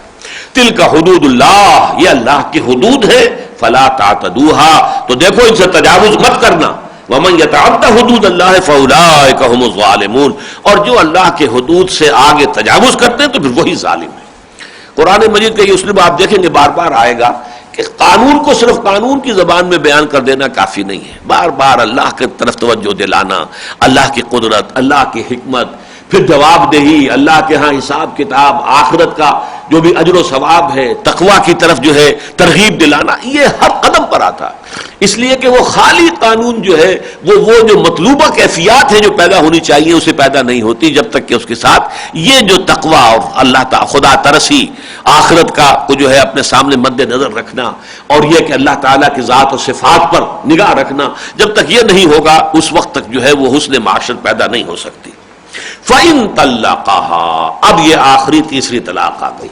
اب یہاں لکھا ہوا نہیں کہ یہ طلاق مغلظ ہے، لیکن یہ کہ الطلاق مرتان، دو رجعی طلاقوں کا معاملہ ہو چکا پہلے، لیکن اب یہ فَإِن طَلَّقَهَا، اب اگر وہ طلاق دے دے، یہ گویا کہ تیسری طلاق ہے، طلاق مغلظ ہے، فَلَا تَحِلُّ لَهُ، تو اب وہ عورت اس کے لیے حلال نہیں ہوگی، من بعد، اس کے بعد، حتی تنکح زوجا غیرہ، یہاں تک کہ وہ نکاح کرے کسی اور شوہر سے۔ فَإِن طَلَّقَهَا، پھر اگر وہ شوہر دوسرا شوہر بھی اسے طلاق دے دے، فَلَا جُنَاحَ عَلَيْهِمَا أَن يَتَرَاجَعَا، تو ان دونوں پہ کوئی حرج نہیں ہے، کوئی ملامت نہیں ہوگی اگر وہ آپس میں مراجعت کر لیں، یعنی دوبارہ نکاح کر لیں، ان ظنّا أن يقيما حدود اللہ، اگر انہیں یہ گمان ہو کہ اب وہ حدود اللہ کو قائم کر سکیں گے، یعنی جو بھی قانون معاشرت ہے، جو آئلی قوانین ہیں اور جو حسن معاشرت کے جو اسلامی تقاضے ہیں اب ان کو پورا کر سکیں گے۔ جیسا کہ میں نے عرض کیا تھا کہ اس عورت کو شاید تنبؤ ہو جائے گا کہ دوسرے شوہر کو بھی میں خوش نہیں رکھ سکی، وہ بھی مجھ سے ناراض ہو گیا، اس نے بھی مجھے طلاق دے دی، تو شاید میری کوئی خامی ہے، میرے مزاج کے اندر کوئی ٹیڑھ ہے، وہ اس کی اصلاح کی طرف مائل ہو جائے، تو اب یہ ہے کہ سابق شوہر کے ساتھ اس کا نکاح دوبارہ ہو جائے گا۔ اسی کا نام حلالہ ہے، لیکن یہ حلالہ اگر پیشگی طے کر کے نکاح کیا جائے تو حقیقت میں وہ نکاح ہوتا ہی نہیں۔ حقیقت کے اعتبار سے چاہے وہ مولوی ہو، عالم ہو، وہ جو بھی ہم بستری کر رہا ہے وہ زنا کر رہا ہے، اور وہ عورت زنا کرا رہی ہے، اور وہ شوہر جو ہے زنا کرا رہا ہے جس نے کہ حلالہ کروایا ہے، اور حضور نے لعنت فرمائی ہے حلالہ کرنے والے پر بھی اور حلالہ کروانے والے پر بھی، دونوں پر لعنت فرمائی۔ لیکن جیسا کہ میں نے عرض کیا کہ قانون اصل میں قانون ہے، اب چونکہ قانون میں تو یہ ہے کہ نکاح ہو جائے گا کہ نہیں ہو جائے گا، نکاح تو ہو جائے گا، اس لیے کہ نکاح کے پیچھے تو معلوم نہیں ہے کہ اس کی نیت کیا ہے، لیکن یہ تو نیت کا معاملہ تو وہ ہے کہ جو اس کے اور اس کے اللہ کے مابین ہے، فقیہ تو نہیں جانتا کہ نیت کیا ہے، لہذا وہ نکاح تو واقع ہو جائے گا۔ اسی کو پھر ہمارے ہاں جو ہے جو لوگوں نے پھر حوالہ بنا دیا ہے، بنیاد بنا دیا اس کی کہ اس میں کوئی حرج نہیں ہے، حالانکہ یہ بہت بری شے، بہت بری شے، دیوسی ہے یہ گویا کہ، اور اس کو حضور نے فرمایا ہے تیسن مستعار، یہ کرائے کے سانڈ ہے کہ جو اس طریقے سے اس معاہدے کے تحت نکاح کرتے ہیں کہ ہم جو ہے وہ تمہاری بیوی کو پھر 2 دن بعد یا 1 دن بعد ہی ہم طلاق دے دیں گے تو تم دوبارہ نکاح کر لینا، تیسن مستعار، یہ تو کرائے کے سانڈ ہوئے، یہ چیز جو ہے انتہائی ناپسندیدہ ہے۔ لیکن جیسا کہ میں نے عرض کیا ہمارے ہاں وہی جو تلاعب بالدین ہے، تو قانون کے ساتھ جو کھیل ہے، استہزاء ہے، تمسخر ہے، وہ چل رہا ہے۔ وَتِلْكَ حُدُودُ اللَّهِ يُبَيِّنُهَا لِقَوْمٍ يَعْلَمُونَ، یہ وہ اللہ کی حدود ہیں جن کو وہ واضح کر رہا ہے ان لوگوں کے لیے جو علم رکھنے والے ہیں، وہ اس کے اندر حکمتیں دیکھیں گے، اس کے اندر بہت سی اچھائیاں دیکھیں گے۔ اس لیے ہے یہ سارا معاملہ کہ تم طلاق کو مذاق نہ بنا لو، تیسری طلاق دیتے وقت سوچ لو کہ اب یہ عورت جو ہے میرے لیے ہمیشہ کے لیے حرام ہو جائے گی، الا یہ کہ اس کا نکاح کسی اور سے ہو، اور پھر وہ بھی اگر اس کو طلاق دے تو پھر کہیں امکان ہوگا کہ دوبارہ ہمارا نکاح ہو سکے۔ تمہیں معلوم ہونا چاہیے یہ اس کے اندر حکمتیں ہیں۔ وَإِذَا طَلَّقْتُمُ النِّسَاءَ فَبَلَغْنَ أَجَلَهُنَّ فَأَمْسِكُوهُنَّ بِمَعْرُوفٍ أَوْ سَرِّحُوهُنَّ بِمَعْرُوفٍ، وہی بات دوبارہ آگے جو پہلے بھی آ چکی ہے، جب تم نے عورتوں کو طلاق دے دی اور ان کی عدت پوری ہو گئی تو اب یا تو یہ ہے کہ انہیں روک لو بھلے طریقے پر، اگر وہ رجعی طلاق ہے، 2 طلاقیں ہیں، اور سرحوہن بمعروف، یا پھر انہیں رخصت کر دو عمدہ طریقے پر، بہتر طریقے پر، معروف طریقے پر۔ ولا تمسکوہن ضرارا لتعتدوا، پہلے کہا تھا ان ارادو اصلاحا، اگر وہ اصلاح کے خواہش مند ہے تو انہیں رجوع کرنے کی جو ہے وہ اجازت ہے۔ یہاں فرمایا کہ ان کو مت روکو، ولا تمسکوہن ضرارا لتعتدوا، مت روکو ان کو ضرر پہنچانے کے لیے، تکلیف دینے کے لیے، مجھے اس سے بدلے لینے ہیں، مجھے اس سے ستانا ہے، اس لیے میں رجوع کر رہا ہوں، لتعتدوا، تاکہ تم زیادتی کرو۔ ومن يفعل ذلك فقد ظلم نفسه، تو جو شخص ایسی حرکت کرے گا اس نے اپنے اوپر بہت بڑا ظلم کیا ہے۔ ولا تتخذوا آیات اللہ ہزوا، اور دیکھو اللہ کی آیات کا ٹھٹھا نہ بناؤ، مذاق نہ بناؤ، اس کو کھیل نہ بنا لو، اللہ کی آیات، اللہ کے احکام کے ساتھ اس طرح تلاعب نہ کرو۔ وَاذْكُرُوا نِعْمَتَ اللَّهِ عَلَيْكُمْ، ذرا یاد کرو اور مستحضر رکھو کہ اللہ تعالیٰ کا کتنا بڑا انعام تم پر ہوا ہے۔ وَمَا أَنزَلَ عَلَيْكُمْ مِنَ الْكِتَابِ وَالْحِكْمَةِ، اور جو اس نے نازل کی ہے تم پر اپنی کتاب بھی، اور کتاب سے مراد شریعت، قانون، اور حکمت بھی، قرآن نے احکام ہی نہیں دیے، حکمتیں بھی بیان کی ہیں. یعظکم بہ، اور اس کے ذریعے سے وہ تمہیں نصیحت کر رہا ہے، واعظ کر رہا ہے. واتقوا اللہ، اور دیکھو اللہ کا تقوی اختیار کرو. واعلموا ان اللہ بکل شیء علیم، اور جان لو کہ اللہ تعالیٰ ہر چیز کا علم رکھتا ہے. جیسا کہ میں اس کا بار بار آئے گا، قانون اپنی جگہ پر ہے، لیکن اس کے ساتھ تقوی کی تعلیم اور یہ استحضار آخرت کی جواب دہی کا احساس، جزا و سزائے اخروی کا احساس، یہ اگر نہیں ہوگا تو پھر وہ صرف ایک جو بے جان ڈھانچہ قانون کا ہوتا ہے، اس سے جو مطلوبہ مقاصد ہیں وہ حاصل نہیں ہو سکتے. وَإِذَا طَلَّقْتُمُ النِّسَاءَ فَبَلَغْنَ أَجَلَهُنَّ، اور جب تم عورتوں کو طلاق دے دو اور اپنی عدت پوری کر لیں، فَلَا تَعْضُلُوهُنَّ يَنكِحْنَ أَزْوَاجَهُنَّ إِذَا تَرَاضَوْا بَيْنَهُم بِالْمَعْرُوفِ، تب ان کے آڑے مت آؤ اس بات میں کہ وہ نکاح کر لیں اپنے شوہروں سے جبکہ وہ باہم رضامند ہو جائیں معروف طریقے پر. اب اس میں اصل میں دو رائے ہیں. ایک تو یہ کہ اور شوہروں سے، ایسا بھی ہوتا ہے کہ ایک شخص نے اپنی بیوی کو طلاق دی، اب کسی وجہ سے اس کے اندر ایک ایسا منفی جذبہ پیدا ہو گیا کہ وہ نہیں چاہتا کہ اس متعلقہ عورت کا کہیں نکاح ہو، تو اڑنگے لگانا، طرح طرح سے کہیں اس کا رشتہ ہو رہا ہے تو وہاں جا کر جو ہے وہ خبریں دینا، کوئی اس طرح کی غلط باتیں کرنا تاکہ اس کا نکاح ہی نہ ہونے پائے. ایک تو یہ ہے کہ یہ مراد ہے اس سے کہ تم اس میں آڑے نہ آؤ، ان کے لیے جو بھی اللہ راستہ کھول دے اس کو راستے کو کھلا رہنے دو. اور دوسری رائے میرے نزدیک یہ دوسری رائے زیادہ صحیح ہے یہاں پر کہ اس کے بعد تم آڑے مت آؤ اس میں کہ وہ سابق شوہر بیوی دوبارہ آپس میں نکاح کر لیں. یعنی اگر صرف 2 طلاقیں ہوئی ہیں اور عدت پوری ہو چکی تو بائن تو ہو گئی طلاق، اب وہ علیحدہ تو ہو گئے، عورت آزاد ہے، لیکن اب اگر فرض کیجئے وہ دونوں نکاح کرنے کو تیار ہوں، اب عام طور پر کیا ہوتا ہے کہ لڑکی والے جو ہیں وہ کھڑے ہو جائیں، اس بدبخت سے تو اب تمہاری شادی ہم نہیں ہونے دیں گے، اس نے یہ کیا، اس نے یہ کیا، اس نے یہ کیا، اس نے یہ کیا، اب کسی صورت بھی تم دوبارہ اس کے گھر میں آباد نہیں ہو سکتی، ہمارے لیے یہ چیز جو ہے ناقابل. یہ بات غلط ہے. اگر وہ میاں بیوی راضی تو کیا کرے گا قاضی، اگر دوبارہ ان کے مابین کوئی وہ مصالحت ہو جائے، وہ تیار ہوں، آمادہ ہوں، تو جیسا کہ قانون ہے وہ دوبارہ نکاح کر سکتے ہیں، تو مت ان کے آڑے آؤ. اذا تراضوا بینہم بالمعروف ذالک یوعظ بہ من کان منکم یؤمن باللہ والیوم الآخر.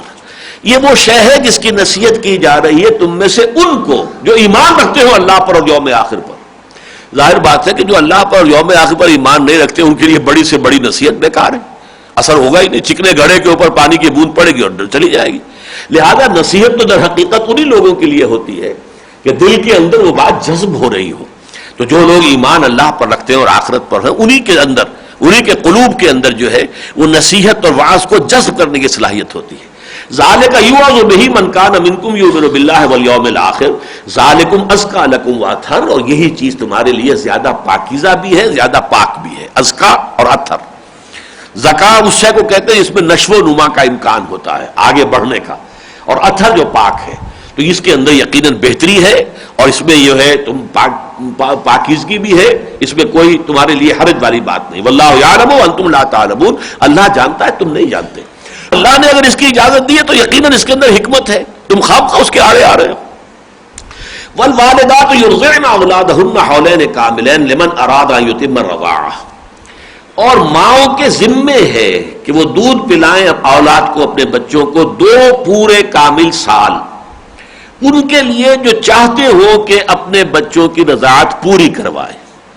یعنی فرض کیجئے ایک شوہر نے اپنی بیوی کو طلاق دے دی، دودھ پیتا بچہ ہے، اب وہ چاہتا ہے کہ یہ میری جو متعلقہ بیوی ہے یہ اس بچے کو دودھ پلاتی رہے تاکہ اس کی نشو و نما نارمل طریقے پر ہو، صحیح ہو جائے، تو اس کے اندر کوئی حرج نہیں ہے. وہ والدہ جو ہے اگر اس بچے کو دودھ پلاتی رہے، لیکن وعلی المولود لہ رزقہن وکسوتہن بالمعروف، لیکن جس کا وہ بچہ ہے اس کے ذمے ہوگا ان کا رزق اور ان کا پہناوا بھلے طریقے پر. یعنی اس مدت رضاعت کے دوران نان نفقہ، اس میں کھانا پینا رزق آ گیا، اور لباس جو بنیادی ضرورتیں ہیں انسان کی وہ پوری کرنی ہوں گی جبکہ وہ تمہارے بچے کو دودھ پلا رہی ہے. اب وہ تمہاری بیوی نہیں ہے، تمہارے بچے کی ماں ہے، تمہاری بیوی نہیں ہے.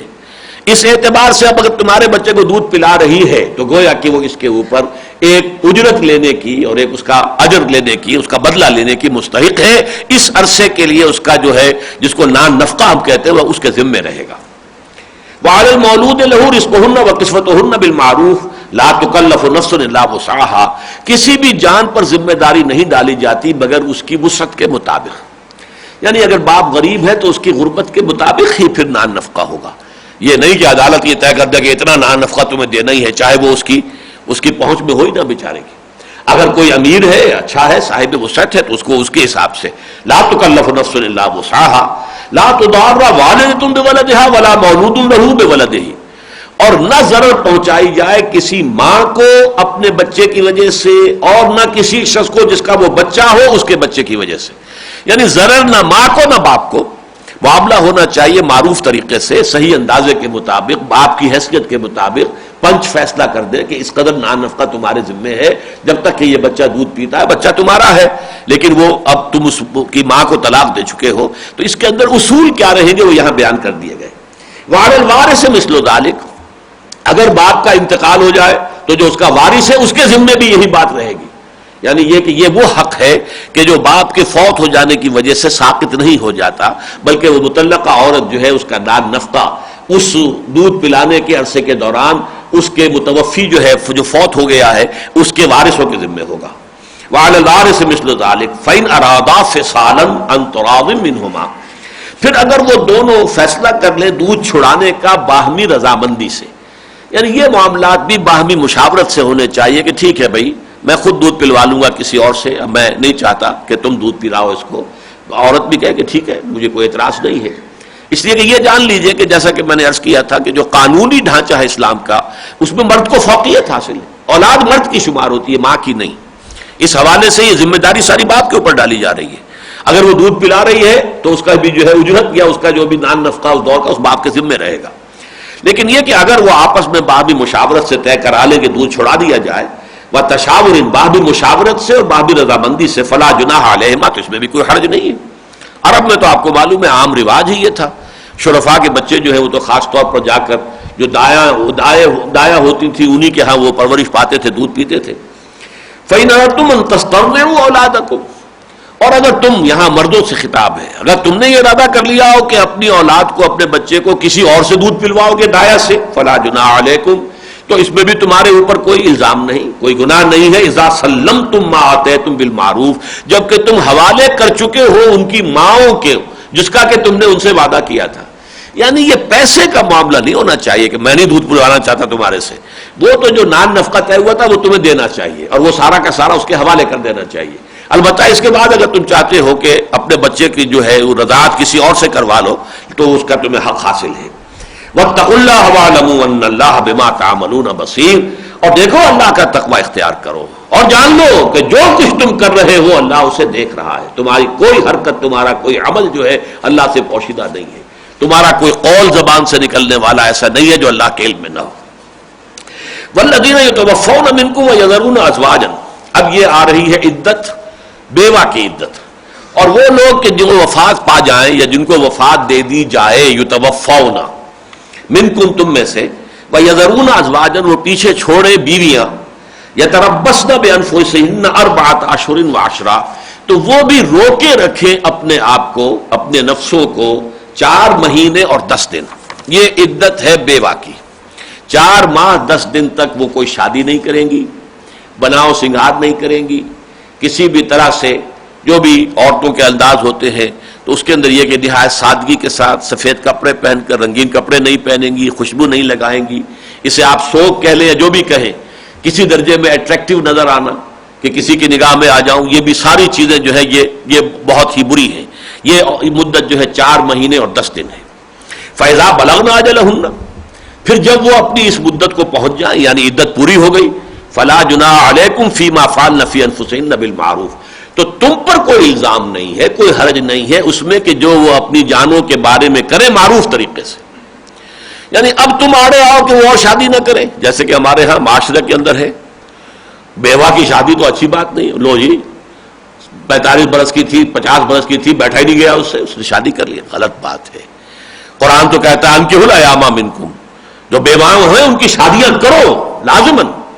یہ تجدد کی زندگی جو ہے خلاف فطرت ہے، اللہ کو پسند نہیں ہے. لہذا اب تم آڑے مت آؤ. فلا جناح علیکم فیما فعلن فی انفسہن بالمعروف، گویا کہ عورت کو پورا قانونی تشخص دیا جا رہا ہے.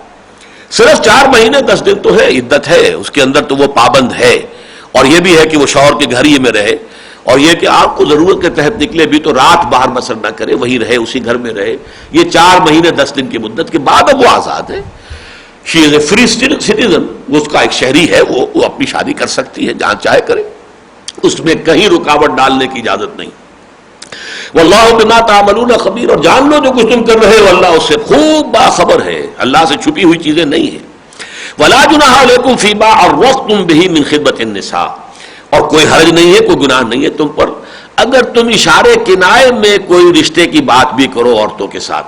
یعنی کوئی بیوہ ہے، اب اس کے ساتھ کوئی رشتے کی بات چیت براہ راست کرنا، کھل کر بات کرنا، عہد و پیمان کر لینا کہ عدت ختم ہوگی تو پھر ہم آپس میں نکاح، یہ غلط ہے، یہ حرام ہے. البتہ یہ ہے کہ کوئی اشارہ کنایا کسی خاتون تک کوئی پیغام پہنچانے کا کوئی ذریعہ ایسا ہو تو کوئی حرج نہیں.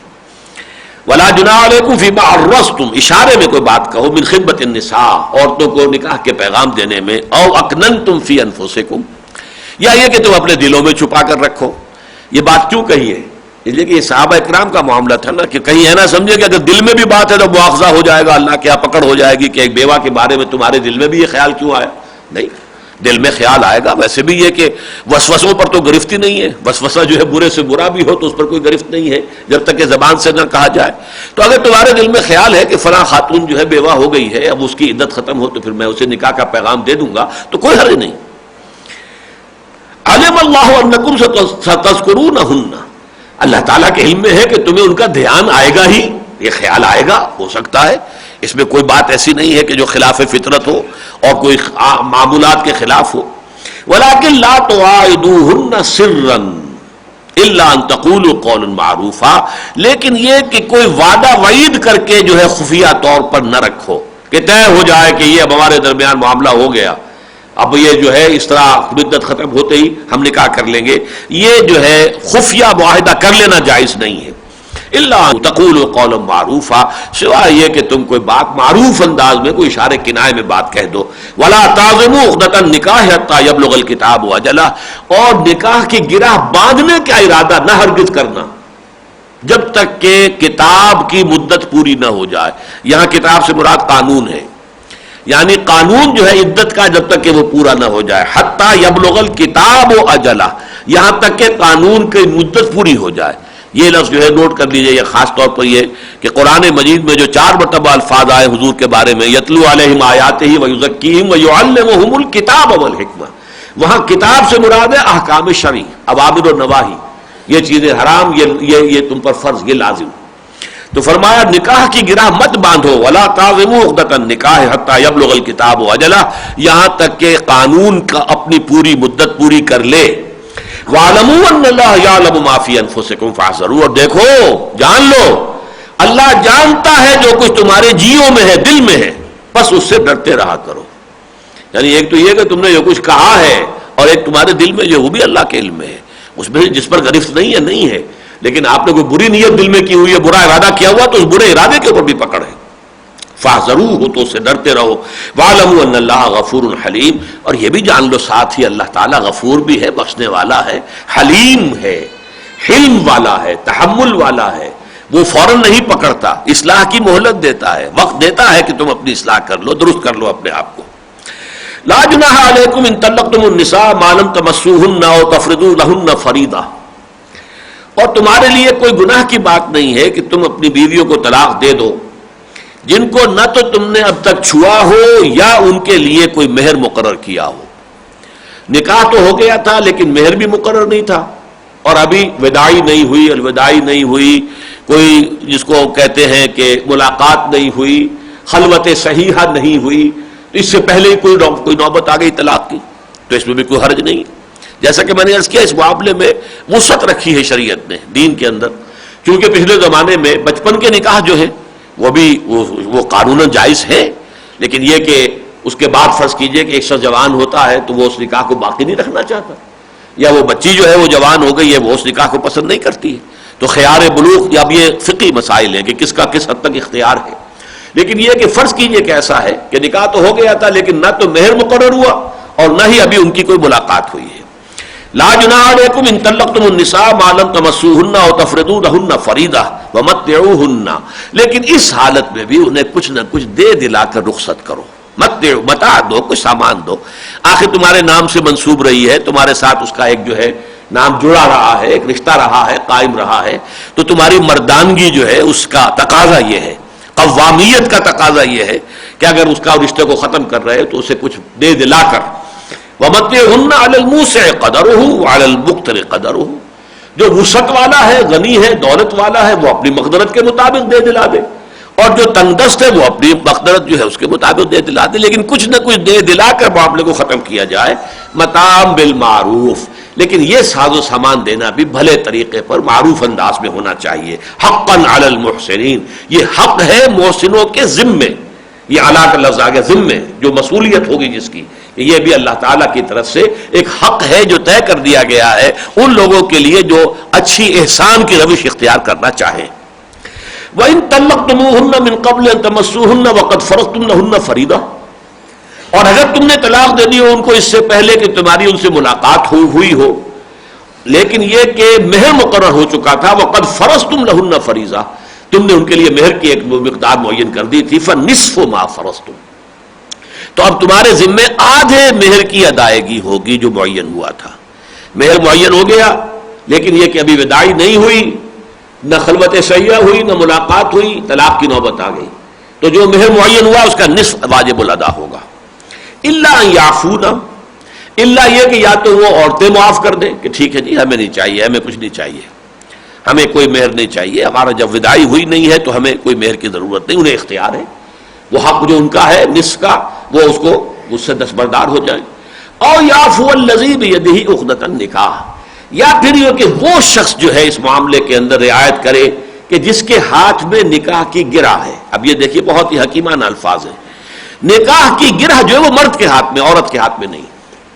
مرد جو ہے وہ نکاح کی گرہ باندھتا ہے. آپ کو معلوم ہے کہ نکاح ہوتا ہے تو لڑکی والے کی طرف سے اس کا وکیل جو ہے وہ اجازت دیتا ہے نکاح خواہ کو، اور نکاح خواہ جو ہے وہ پیشکش کرتا ہے کہ میں فلاں کو اتنے مہر کے حوالے سے تمہارے نکاح میں دیتا ہوں. مرد قبول کرتا ہے. یہ قبول کرنے پر یہ جو ہے گرہ بن گئی. اب تو گویا کہ جو گرہ ہے نکاح کی وہ مرد کے ہاتھ میں، باندھی بھی اس نے ہے اور کھول بھی ہو سکتا ہے جب چاہے. غلط اگر کھولے گا تو اللہ کے ہاں پکڑا جائے گا، عذاب ہوگا، مسئولیت ہوگی، جواب دہی ہوگی. بلا وجہ تم نے کسی عورت جو ہے اس کے ساتھ یہ زیادتی کی ہے، لیکن یہ کہ قانوناً اسے اجازت ہے، وہ جب چاہے جو ہے طلاق دے دے. تو جس کے ہاتھ میں نکاح کی گرہ ہے اس سے زیادہ رعایت کا جو ہے کرنا چاہیے اور زیادہ جو ہے ثبوت دینا چاہیے وسعت کا، وسعت قلبی کا. تو فرمایا کہ آدھا جو ہے مہر واجب ہوگا. الا یعفونا، الا یہ کہ یا تو عورتیں معاف کر دیں، اور یعفو الذی بیدہ عقدۃ النکاح، یا وہ معاف کرے جس کے ہاتھ میں گرہ ہے نکاح کی. وان تعفوا اقرب للتقوی، اور دیکھو اے مردو اگر تم جو ہے وہ معاف کرو اور وہ زیادہ دو اور دو وسعت قلب کا مظاہرہ کرو تو یہ اقرب ہے، زیادہ قریب ہے تقوی سے، اور تمہارے اپنے مقام سے بھی تمہاری مردانگی کا تقاضا ہے کہ تم اس میں سخاوت کا ثبوت دو. بجائے آدھے کے پورا مہر دے دو، کیا حرج ہے؟ تین چوتھائی دے دو، یا آدھا مہر تو اللہ نے مقرر کیا، کچھ مزید اپنی طرف سے دے دو. تو یہ جو اگر تم کرو گے وان تعفوا اقرب للتقوی ولا تنسبوا الفضل بینکم، اور دیکھو اپنے مابین معاملات کے اندر فضل کو نہ بھولا کرو. اب یہاں اس کے دو معنی ہو سکتے ہیں. ایک تو فضل وہ ہوتا ہے کہ جو حق سے زیادہ دیا جائے، وہ فضل ہے. حق تو ہے دو کا، آدھے مہر کا، آپ نے زیادہ دیا تو یہ فضل ہے. آپ کسی اپنے مزدور کو آپ نے 100 روپے دہاڑی پر رکھا تھا، دن بھر آپ نے دیکھا اس نے بہت محنت سے کام کیا، آپ نے شام کو اسے 100 کی بجائے 110 دے دیے، یہ 10 فضل ہے. تو مت بھولا کرو اپنے معاملات کے اندر فضل کو سامنے رکھا کرو. اگر کہیں پر جو بھی واجب ہے اس سے زائد دے سکو تو دو. اور دوسرا اس کا مفہوم یہ ہے کہ جو فضیلت اللہ نے مردوں کو دی ہوئی ہے وَلِلرِّجَالِ عَلَيْهِنَّ دَرَجَةٌ، اس فضیلت کا خیال کرو کہ تمہیں جو ہے اس معاملے کے اندر بہت سیر چشم ہونا چاہیے، بہت وسیع القلب ہونا چاہیے، تمہاری طرف سے سخاوت کا مظاہرہ ہونا چاہیے. عورت جو ہے صنف نازک ہے، صنف ضعیف ہے، لہذا اس کے ساتھ رعایت کرنی چاہیے. فرمایا وَلَا تَنْسَبُوا الْفَضْلَ بَيْنَكُمْ إِنَّ اللَّهَ بِمَا تَعْمَلُونَ بَصِيرٌ، یقیناً جو کچھ تم کر رہے ہو اللہ اس کو دیکھ رہا ہے. اب اس کے بعد وہ آیات آئی ہیں کہ جن کا تعلق بظاہر جو ہے کوئی نہیں ہے اس ساری جو ہے قانون طلاق سے، لیکن وہ در حقیقت نقطہ عروج ہے جو بار بار تقوی کی بات کی جا رہی ہے، ایمان کی بات کی جا رہی ہے. یاد رکھو اللہ تمہیں دیکھ رہا ہے. جان رکھو تمہیں اللہ سے ملاقات کرنی ہے، تمہیں جواب دہی کرنی ہے، ان سب کے لیے جو ہمارے دین میں یاد دہانی کا نظام بنایا گیا وہ نماز ہے. اس لیے کہ انسان کی فطرت کے اندر ہے یہ نسیان، بلکہ ایک عام جو مقولہ مشہور ہے، الانسان مرکب من الخطاء والنسیان، انسان تو دو چیزوں کا مرکب ہے، دو چیزوں کا حاصل ضرب ہے، ایک خطا ایک نسیان، ایک بھول ایک خطا. خطا یہ ہے کہ آپ نشانہ لگا رہے تھے ہرن کو، نشانہ خطا ہو گیا کسی اور کو جا لگا، آپ کا ارادہ تو نہیں تھا، لیکن یہ کہ خطا ہو گیا، کیا کریں. تو خطا یہ ہے کہ آپ کی نیت نہیں تھی غلط کام کرنے کی، ہو گئی غلطی. اور دوسرا یہ کہ بھول، اس بھول کا علاج نماز ہے. تو چونکہ ان معاملات میں خاص طور پر چونکہ بہرحال ظاہر بات ہے طلاق کا معاملہ ہو رہا ہے تو غصہ بھی ہے، رنجش بھی ہے، پھر اس میں ضد بھی آ جاتی ہے، کچھ جو ہے وہ ضدم ضدہ کا معاملہ ہو جاتا ہے. لہذا اس میں سب سے زیادہ ضرورت ہے اس بات کی کہ ایمان اور تقوی اور احسان، اس کے جو تقاضے ہیں ان کو ملحوظ رکھا جائے. اور ان تقاضوں کی یاد دہانی کا نہایت جامع نظام جو ہے اسلام میں وہ نماز ہے. حافظوا علی الصلوات والصلاۃ الوسطی وقوموا للہ قانتین، محافظت کرو، پوری طریقے سے چوکسی کرو، حفاظت دو، پہرا دو تمام نمازوں پر، اور خاص طور پر نماز وسطیٰ پر، درمیانی نماز پر. یعنی نمازوں کی محافظت، جیسا کہ ہمارا جو منتخب نصاب ہے مطالعہ قرآن حکیم کا ایک منتخب نصاب، اس میں جو انفرادی اصلاح کی جو بنیادیں ہیں اس کے لیے جو دو مقامات ہیں، سورہ مومنون کی ابتدائی آیات ہیں اور اسی طریقے سورہ معارج کی درمیانی آیات ہیں، ان میں وہ جو لازمی اوصاف ہیں جو کارنر سٹونز بنتے ہیں ایک مندہ مومن کی شخصیت کی تعمیر کے لیے، جو بنیادیں ہیں، ان میں اول بھی نماز ہے، آخر میں بھی نماز ہے. قد افلح المؤمنون الذين هم في صلاتهم خاشعون والذين هم عن اللغو معرضون والذين هم للزكاة فاعلون والذين هم لفروجهم حافظون الا على ازواجهم وما ملكت ايمانهم فانهم غير ملومين. اب یہ سارے اوصاف بیان ہو کر آخر میں والذين هم على صلواتهم يحافظون، تو اللہ پہلے آیا تھا قد افلح المؤمنون الذين هم في صلاتهم خاشعون، کامیاب ہو گئے وہ اہل ایمان جو اپنی نمازوں میں خشوع سے کام لیتے ہیں، جھکاؤ، ان کا دل بھی جھکا ہوتا ہے، کھڑے ہوتے ہیں جھک کر تو ان کا دل بھی جھکا ہوتا ہے، رکوع کرتے ہیں تو ان کا دل بھی اسی طریقے سے جھک جاتا ہے، سجدے میں جاتے ہیں تو ان کا دل بھی اسی طریقے سے زمین پر پہنچ جاتا ہے جیسے کہ ان کی پیشانی لگی ہوئی.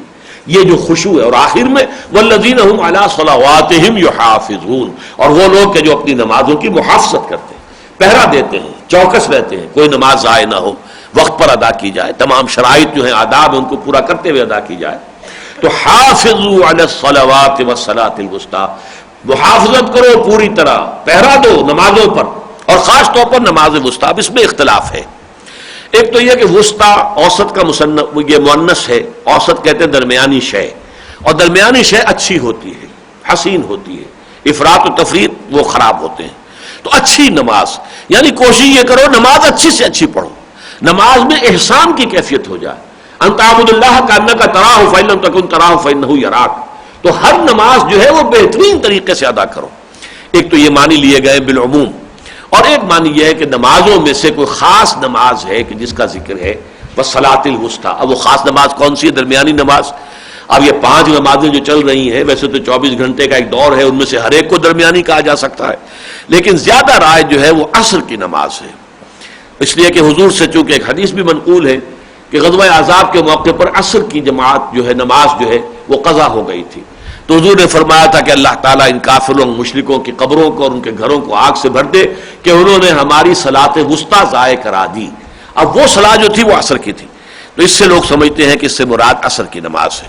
ویسے بھی یہ کہ دن میں اگر ہم صبح سے شمار کریں تو فجر اور ظہر یہ نیچے رہ جاتی ہیں، مغرب اور عشاء اوپر ہیں، تو درمیان میں اس اعتبار سے عصر کی نماز بنتی ہے درمیانی. واللہ اعلم. حافظوا علی الصلوات والصلاۃ الوسطیٰ وقوموا للہ قانتین، اور دیکھو اللہ کے حضور میں جب کھڑے بھی ہوا کرو تو فرما بردارانہ انداز میں، جیسے غلام کھڑا ہوتا اپنے آقا کے سامنے. نہیں قیام میں بھی ایسا نہ ہو کہ گردن لکڑی ہوئی ہے، نہیں، گردن جھکی ہوئی. ایک جو ہے جھکاؤ تمہارے اس قیام کے اندر بھی ہونا چاہیے. اسی کے اندر در حقیقت تعظیم ہے اللہ کی، اور اس سے اندازہ ہوتا ہے کہ خشوع موجود ہے. قد افلح المؤمنون الذین هم فی صلاتهم خاشعون، یہ خشوع جو ہے وہ اس میں انسان کے کھڑے ہونے میں بھی، قیام میں بھی ہو. فإن خفتم، پھر اگر تمہیں خوف کی حالت طاری ہو، دشمن ہے، تعاقب کر رہا ہے، کسی وقت ایسی صورت ہے کہ اس وقت کہیں رک کر نماز ادا کرنا جیسے کہ نماز ادا کی جاتی ہے ممکن نہیں ہے، کوئی اور ایسی جو ہے کوئی ایمرجنسی ہے، اور اگر تمہیں خوف طاری ہو فرجالاً اور رکبانا، تو خواہ پیدل چلتے ہوئے نماز پڑھ لو یا سوار ہو کر نماز پڑھ لو، یعنی ذکر ضرور کر لو، گھوڑے پر سوار ہو یا اونٹ پر سوار ہو، نیت کرتے ہوئے تو ضرور اس کا رخ جو ہے وہ خانہ کعبہ کی طرف حتی الامکان کر لو، اس کے بعد وہ جدھر بھی ہو جائے کوئی حرج نہیں ہے، لیکن یہ کہ بیٹھے بیٹھے بھی انسان نماز ادا کر سکتا ہے۔ یہی معاملہ جو ہے ریل گاڑی وغیرہ کے اندر بھی یا ہوائی جہاز کے اندر بھی ہو سکتا ہے، تو اس اعتبار سے فرجالاً اور رکبانا، تو چاہے چلتے ہوئے پیادہ چلتے ہوئے بھی نماز ادا کی جا سکتی ہے، اور یا یہ ہے کہ سواری کی حالت میں۔ فَإِذَا أَمِنْتُمْ، پھر جب تمہیں امن حاصل ہو جائے، اب وہ حالت خوف ختم ہو گئی، فَاذْكُرُوا اللَّهَ كَمَا عَلَّمَكُمْ، تو پھر اب اللہ کو یاد کرو جیسے کہ اس نے تمہیں سکھایا ہے۔ اب سکھایا کیسے ہے؟ قرآن مجید میں تو نماز کا طریقہ کہیں بھی نہیں ہے، نماز کے ارکان کا تو ذکر ہے، قیام بھی ہے، قنوت بھی ہے، رکوع بھی ہے، سجود بھی ہے، تسبیح بھی ہے، تحمید بھی ہے، تکبیر بھی ہے، سب ہے، لیکن ترتیب ان کی کیا ہے یہ تو کہیں بھی نہیں ہے۔ کتنی رکعتیں فجر میں، کتنی مغرب میں، کتنی عشاء میں، کہیں نہیں ہے۔ تو علمکم سے مراد کیا ہے؟ جو حضور نے سکھایا۔ سلو کما رأیتمونی اصلی، ہے مسلمانوں نماز پڑھو جیسے کہ تم مجھے دیکھتے ہو کہ میں نماز پڑھتا ہوں۔ اور یہ در حقیقت اللہ کے رسول کو اللہ نے سکھایا بذریعہ جبرائیل علیہ الصلوۃ والسلام۔ حضرت جبرائیل نے حضور کو نماز پڑھائی ہے، امامت جبرائیل میں حضور نے مقتدی کی حیثیت سے نماز ادا کی ہے، اور ان کے ذریعے سے نماز کی یہ حیتیں جو ہے وہ سیکھی ہیں۔ پھر یہ کہ ایک دن حضرت جبریل آئے ہیں اور ابتدائی اوقات میں نماز پڑھائی ہے، اور اگلے دن جو ہے وہ اختتامی وقت جو ہے قریب آخری وقت اس میں نماز پڑھائی ہے، تاکہ معلوم ہو جائے کہ ظہر کا وقت یہاں سے لے کر یہاں تک ہے، عصر کا یہاں سے یہاں تک ہے، فجر کا یہاں سے یہاں تک ہے، وغیرہ وغیرہ۔ تو یہ ساری تعلیم اللہ نے دی ہے محمد الرسول اللہ صلی اللہ علیہ وسلم کو بذریعہ جبریل علیہ الصلوۃ والسلام، اور پھر حضور نے امت کو دی ہے۔ اس سے جو سنت رسول کی اہمیت ہے وہ واضح ہوتی ہے۔ یہ نہیں ہے کہ اپنی مرضی سے جیسا چاہ ذکر کر لیا، جیسے کہ منکرین حدیث، منکرین سنت، جو اپنے آپ کو غلط طور پر جو اہل قرآن کہنے والے لوگ ہیں، انہوں نے اپنی اپنی تعویلیں، اپنی اپنی شکلیں گھڑ لی۔ نہیں، فَاذْكُرُوا اللَّهَ كَمَا عَلَّمَكُمْ مَا لَمْ تَكُونُوا تَعْلَمُونَ، تو پھر ذکر کرو اللہ کا جیسے کہ اس نے تمہیں سکھایا ہے وہ کچھ کہ جو تم پہلے نہیں جانتے تھے، تمہارے علم میں نہیں تھا۔ اب پھر وہی مضمون ختم ہو رہا ہے، وَالَّذِينَ يُتَوَفَّوْنَ مِنْكُمْ وَيَذَرُونَ أَزْوَاجًا، اور وہ لوگ کہ جو تم میں سے وفات دے دیے جائیں، جن کو قبض کر لیا جائے، جن کا انتقال ہو جائے، اور وہ چھوڑ جائیں اپنے پیچھے بیویاں، وصیۃ لازواجہم متاعا الی الحول غیر اخراج، تو ان کے اوپر ذمہ ہے کہ وہ وصیت کر کے جائیں اپنی بیویوں کے لیے 1 سال تک کے نان نفقے کی، بغیر اس کے کہ انہیں گھروں سے نکالا جائے۔ عرب معاشرے کا تصور کیجئے، ایک شخص کی 4 بیویاں تھیں، اب یہ کہ فوت ہو گیا، بیٹا ایک ہی ہے، ایک تو ظاہر بات ہے کسی ایک ہی بیوی سے ہے، تو وہ تو اس کو تو اپنی ماں سمجھے گا، باقی اس کو سمجھے گا یہ بوجھ ہے میرے اوپر خامخواہ کا، میں نے خامخواہ ان کا نان نفقہ یہ وہ میں کائے کو دوں۔ یہ تمام چیزیں جو ہے اس خاص پس منظر کے اندر ہے، اور جبکہ ابھی وراثت کا قانون آیا نہیں تھا، یہ چونکہ اس میں بھی پہلے بھی جو آیا تھا وصیت کا ذکر آیا تھا جو 22ویں رکوع میں اس سورہ مبارکہ کے آ چکا ہے، اور وہ منسوخ اب قرار پاتا ہے حکم، اس لیے کہ سورہ نساء میں جب وراثت قانون وراثت پورا آ گیا تو اب وصیت کا جو لزوم تھا وہ ختم ہو گیا۔ زیادہ سے زیادہ تہائی کے حق میں وصیت ہو سکتی ہے، اور وہ بھی کسی وارث کے حق میں نہیں ہو سکتی، لا وصیت لوارث، جس کا اللہ نے حق مقرر کر دیا اس میں باپ اور کوئی اضافہ نہیں کر سکتے۔ لیکن یہاں بھی وہی معاملہ ہے کہ جب تک وہ وراثت کا قانون نہیں آیا تھا تو یہ حکم دیا گیا کہ جو بھی بیوائیں ہیں ان کو ایک تو یہ کہ 1 سال تک سابق شوہر کے گھر سے نکالا نہ جائے، انہیں بوجھ نہ سمجھا جائے اپنے اوپر، یہ ان کا حق ہے کہ وہ اپنے سابق شوہروں کے گھروں میں رہیں وہ بیوائیں 1 سال تک، اور یہ کہ اس سال تک ان کے لیے متاع، ان کے لیے نان نفقہ بھی جو ہے وہ وارث کے ذمہ رہے گا۔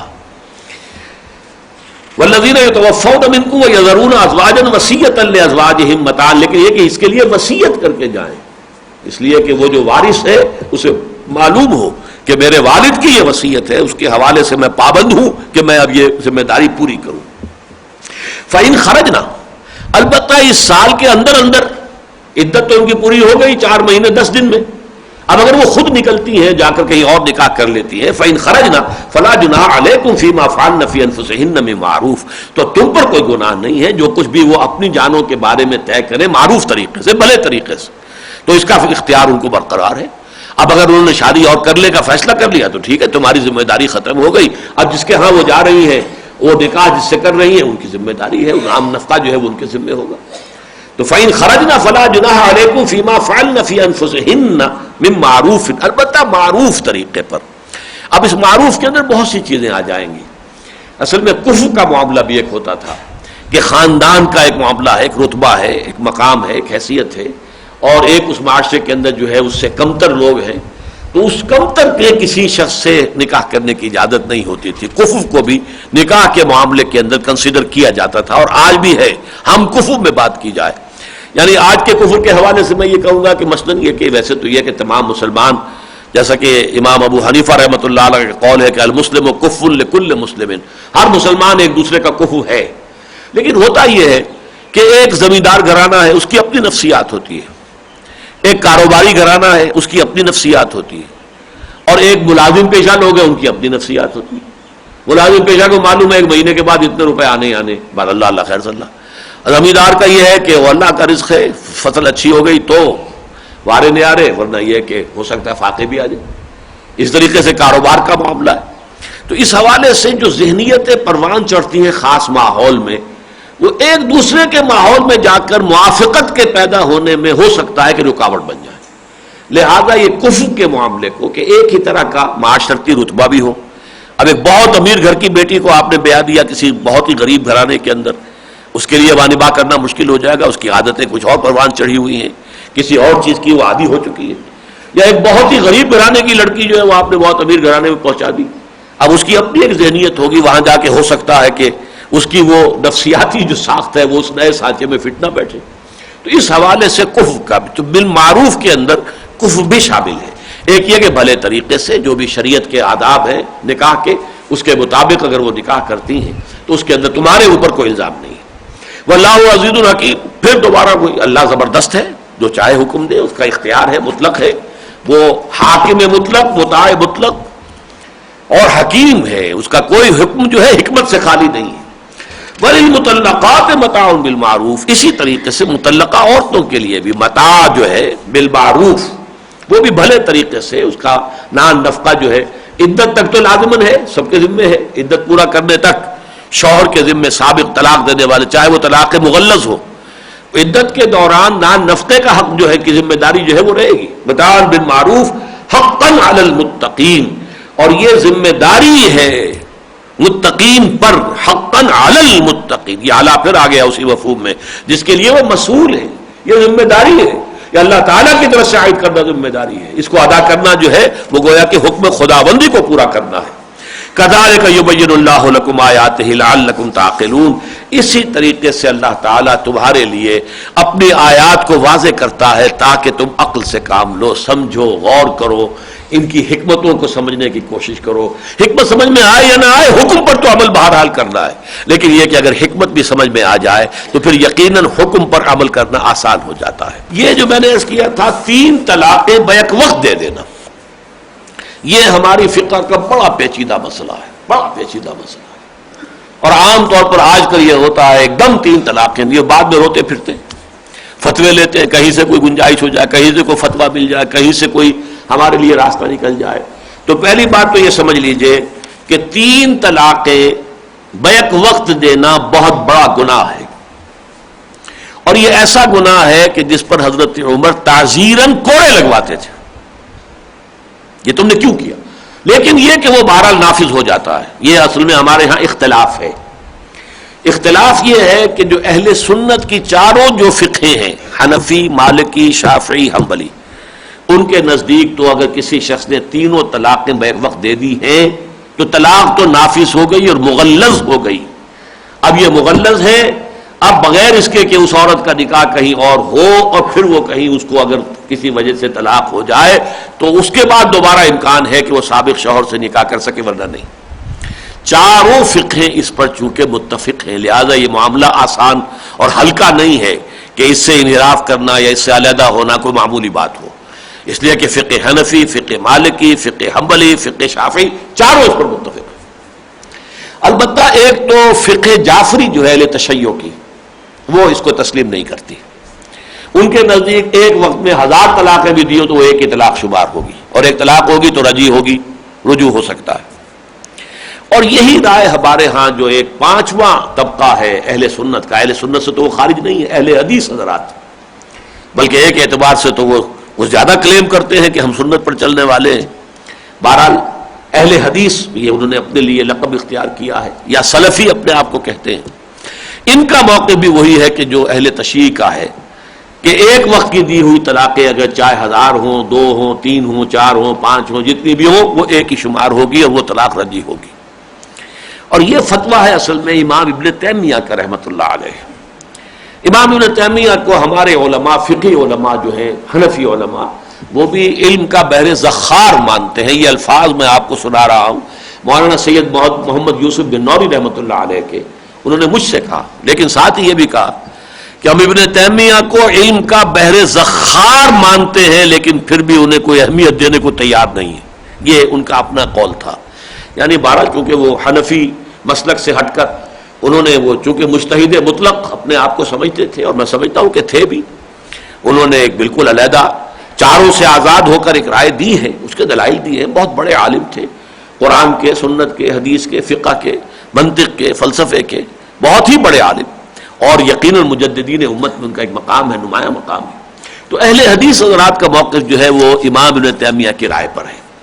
اب اس میں صورت یہ ہے کہ اس وقت جو معاشرہ ہمارے پاس ہے، اس میں یقیناً ضرورت تو محسوس ہوتی ہے کہ اصلاح کی جائے اس میں، لیکن اصلاح کس طور سے ہو؟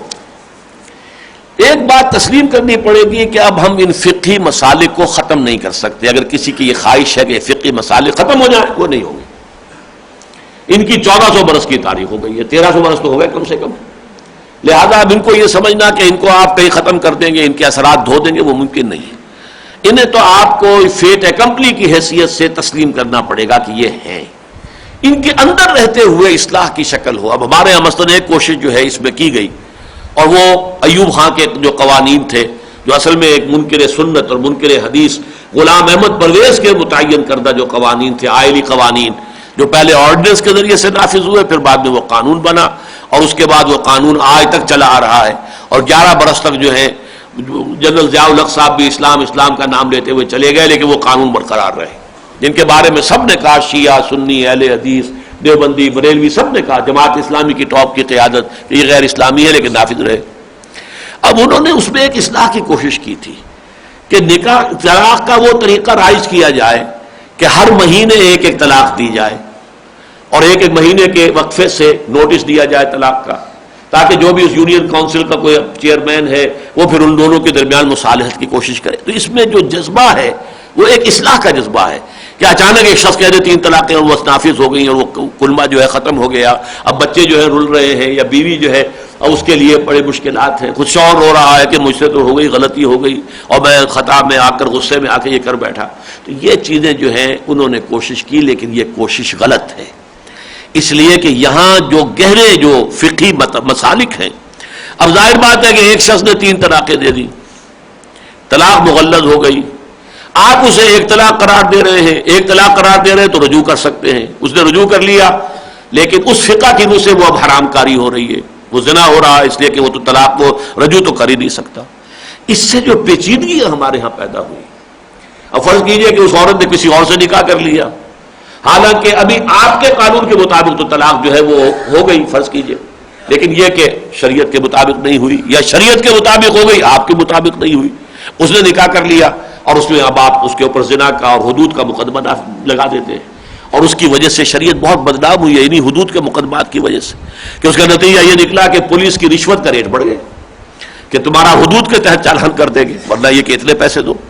تو یہ تمام چیزیں جو ہیں، یہ گندگی پیدا ہوئی ہے اس بات سے۔ اصلاح کی صورت کیا ہے جو میں تجویز کر رہا ہوں، یہ کہ ایک تو یہ کہ واقفیت جو ہے عام طور پر ہمارے معاشرے میں نہیں ہے ان قوانین کے بارے میں، ایک تو اویئرنس پیدا کی جائے، آئلی قوانین اسلام کے یہ ہیں، عام لوگوں کو معلوم ہو، تاکہ ان کے مطابق ذہن جو ہے وہ تیار ہو۔ نمبر 2 یہ کہ ہر نکاح میں جہاں آپ نے اتنے لمبے چوڑے فارم بنا رکھے ہیں، اس میں یہ لکھ دیا جائے کہ اس نکاح کو کون سی فقہ گورن کرے گی۔ فرض کیجئے کہ ایک سنی ایک شیعہ سے شادی کر رہا ہے، ایک فریق شیعہ ہے، فقہ جعفری کو ماننے والا یا ماننے والی، اور ایک فریق جو ہے وہ سنی ہے فقہ حنفی کا ماننے والا یا ماننے والی. اب یہ جو آگے اگر کوئی مسئلہ ہوگا تو کس فقہ سے طے ہوگا, وہاں طے ہو جائے. کوئی اگر اہل حدیث ہے اور کوئی حنفی ہے ان کے باب ہے تو طے ہو جائے صاحب کس کی فقہ کے مطابق معاملات چلیں گے اس نکاح کے. یہ بھی ایک لازمی خانے کے طور پر آپ نکاح کے رجسٹریشن کا جو فارم ہے اس میں شامل کر دیں. نمبر 3 یہ کہ 3 طلاقیں بیک وقت دینے والے کو سزا دیں, کوڑے لگائیں یا 2 سال کی سزا دیں قید بامشقت. اور اس کے لیے میں آپ سے عرض کر چکا ہوں کہ حضرت عمر درے لگاتے تھے, کوڑے لگاتے تھے, تاکہ یہ کہ پھر غصہ نہ آئے لوگوں کو. جب معلوم ہو جائے گا کہ 3 طلاقیں بے وقت دینے کا نتیجہ یہ بھی نکل سکتا ہے کہ جیل جانا پڑے یا یہ کہ کوئی کوڑے کھانے پڑے, تو پھر غصہ نہیں آئے گا.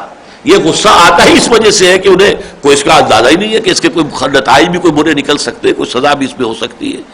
یہ راستہ ہے اصلاح کا, نہ یہ کہ آپ جو بھی مسلک ہے اور وہ مسلک جو ہے, چونکہ جیسے میں نے عرض کیا بڑا طویل ایک بیک گراؤنڈ ہے ان کا, اور اس کے ضمن میں لوگ بہت حساس ہوتے ہیں.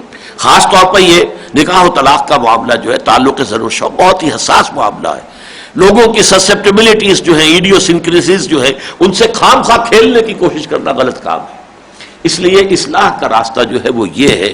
اور اس ضمن میں جیسا کہ میں نے 12 عرض کیا ہے, ہندوستانی مسلمانوں کو میں سیلیوٹ کرتا ہوں, سلام کرتا ہوں. انہوں نے تاحال اپنے آئلی قوانین محفوظ رکھے ہیں. حالانکہ ہندوؤں کی بڑی کوشش رہی ہے کامن سول کوڈ, ایک ہی قانون ہو, لیکن نہیں, ابھی تک تو انہوں نے برقرار رکھے ہوئے ہیں.